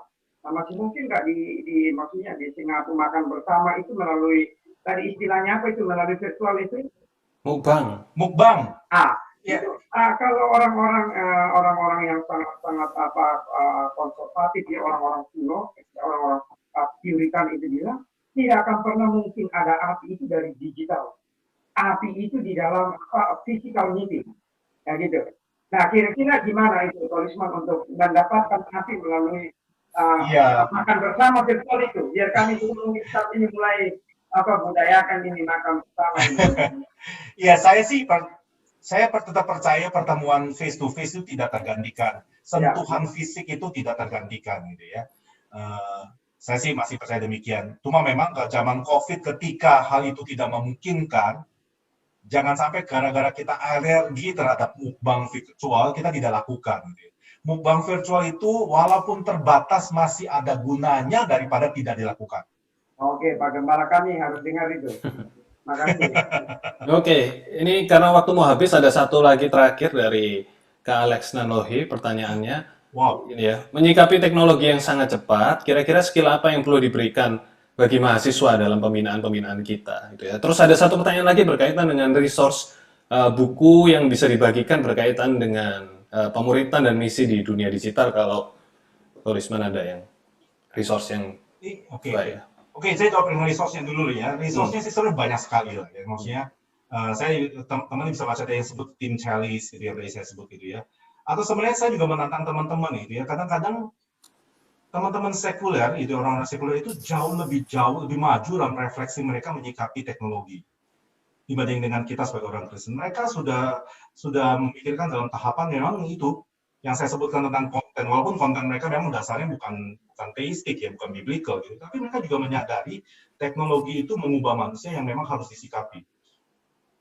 Contohnya misalnya ada buku Sherry Turkle. Sherry Turkle itu MIT sociologist ya, dia bukan Kristen, dia tulis 2 buku. Pertama Alone Together, itu kayak koin Alone Together itu very striking gitu ya. Seringkali kita alone tetapi together. Bisa baca Alone Together. Atau yang kedua sebenarnya dia juga menulis tentang conversation. Bagaimana conversation itu tidak bisa digantikan oleh teknologi. Ya, teman-teman bisa baca. Jadi sorry kalau saya tidak memberikan rekomendasi buku Kristen. Buku Kristen banyak lah ya. Tapi dia bisa juga, kita juga jangan sampai ya nggak baca juga buku-buku sekuler juga yang saya pikir juga ada baiknya gitu. Mereka ada common grace juga yang kita bisa baca. Oke, soal skill itu maksudnya skill teknologi, skill digital atau skill apa ya? Iya, skill yang berkaitan dengan teknologi ya secara umum ya. Ya, mungkin before we talk about skill, I think yang paling penting adalah ini ya, kemauan untuk belajar atau openness to see and accept new things, gitu, untuk melihat dan menerima hal yang baru. Nah, seringkali memang sejalan dengan umur kita semakin susah untuk bisa menerima hal yang baru. Bagi teman-teman mahasiswa yang awal-awal mungkin bisa, tapi lama-lama kita sudah terbiasa, kita ingat loh, semua hal berubah dengan cepat. Ya, kita harus buka dengan, saya pikir attitude of always teachable, always open to have a new things and see and discern, of course, yang mana yang baik, yang mana tidak baik. Itu attitude yang penting gitu. Yang kedua juga saya pikir kemauan bukan hanya melihat, itu juga kemauan juga untuk mencoba. Gitu. Nah, kemauan untuk mencoba itu suatu hal yang memang kadang-kadang kita juga suka kita membiarkan orang-orang duluan lah supaya kita tidak dapat malunya atau gimana gitu ya. Kadang-kadang mencoba hal yang baru atau itu juga suatu hal yang penting kita sebagai teman-teman mahasiswa juga bisa. Yang ketiga yang tadi kita sudah sebutkan gitu ya tadi adalah skill bertanya. Skill bertanya itu dalam kaitan dengan kemampuan kita juga bisa conversation, dialog dan segala macam. Karena saya pikir di masa yang akan datang dunia misi dan dunia konferensi adalah bukan dunia satu arah, sudah lagi lewat masanya di mana penginjilan misi yang namanya one way traffic, pembuatan one way traffic, tapi lebih sifatnya dialog dan conversation. Nah, sekali lagi skill yang lain itu ya banyak baca lah tentang langganan visual atau langganan sekali-sekali juga baca tentang apa namanya the digital magazines gitu ya. Ya supaya kita tuh aware of the situation. Supaya jangan jadi katakan tempurung juga. Oke, itu hal yang bisa kita bawa pulang yang sangat praktis yang bisa kita kerjakan untuk kita merespon tadi ya. Meskipun kita tadi sudah mendengar beberapa hal itu ya berkaitan dengan konteks, konten, kontainer gitu ya. Paling nggak kita tidak membuang teknologi ataupun kita masuk ke dalamnya tanpa kita pernah mundur untuk berefleksi.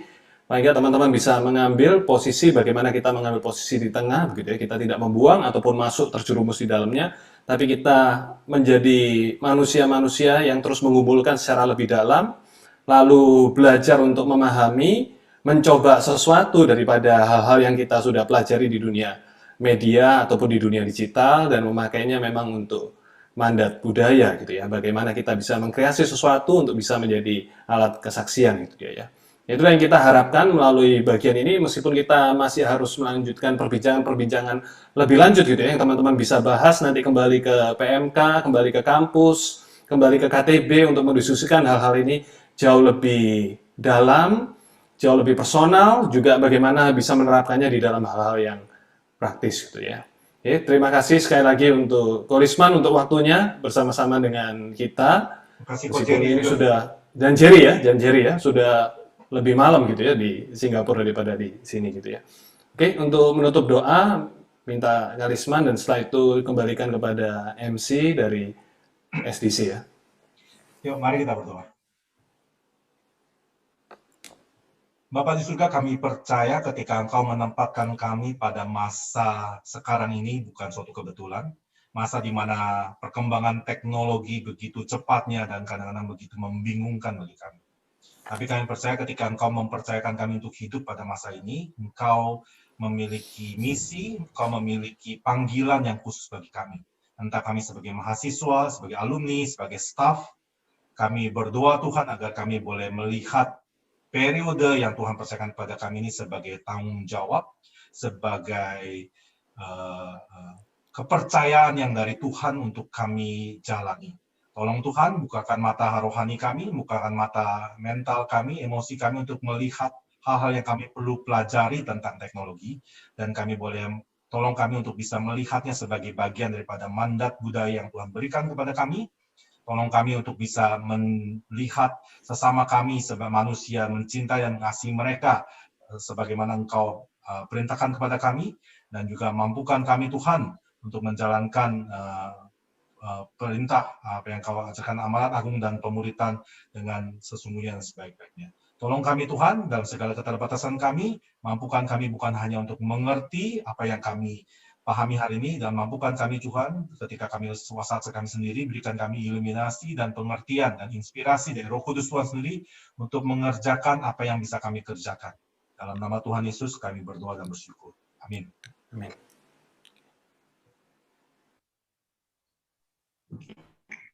Oke, baik. Terima kasih untuk Kolisman dan juga Komilhan yang telah mengisi acara pleno pada malam hari ini, dan juga untuk teman-teman yang sudah berpartisipasi dalam sesi tanya-jawab, dan juga untuk teman-teman partisipan yang telah setia sampai di akhir acara.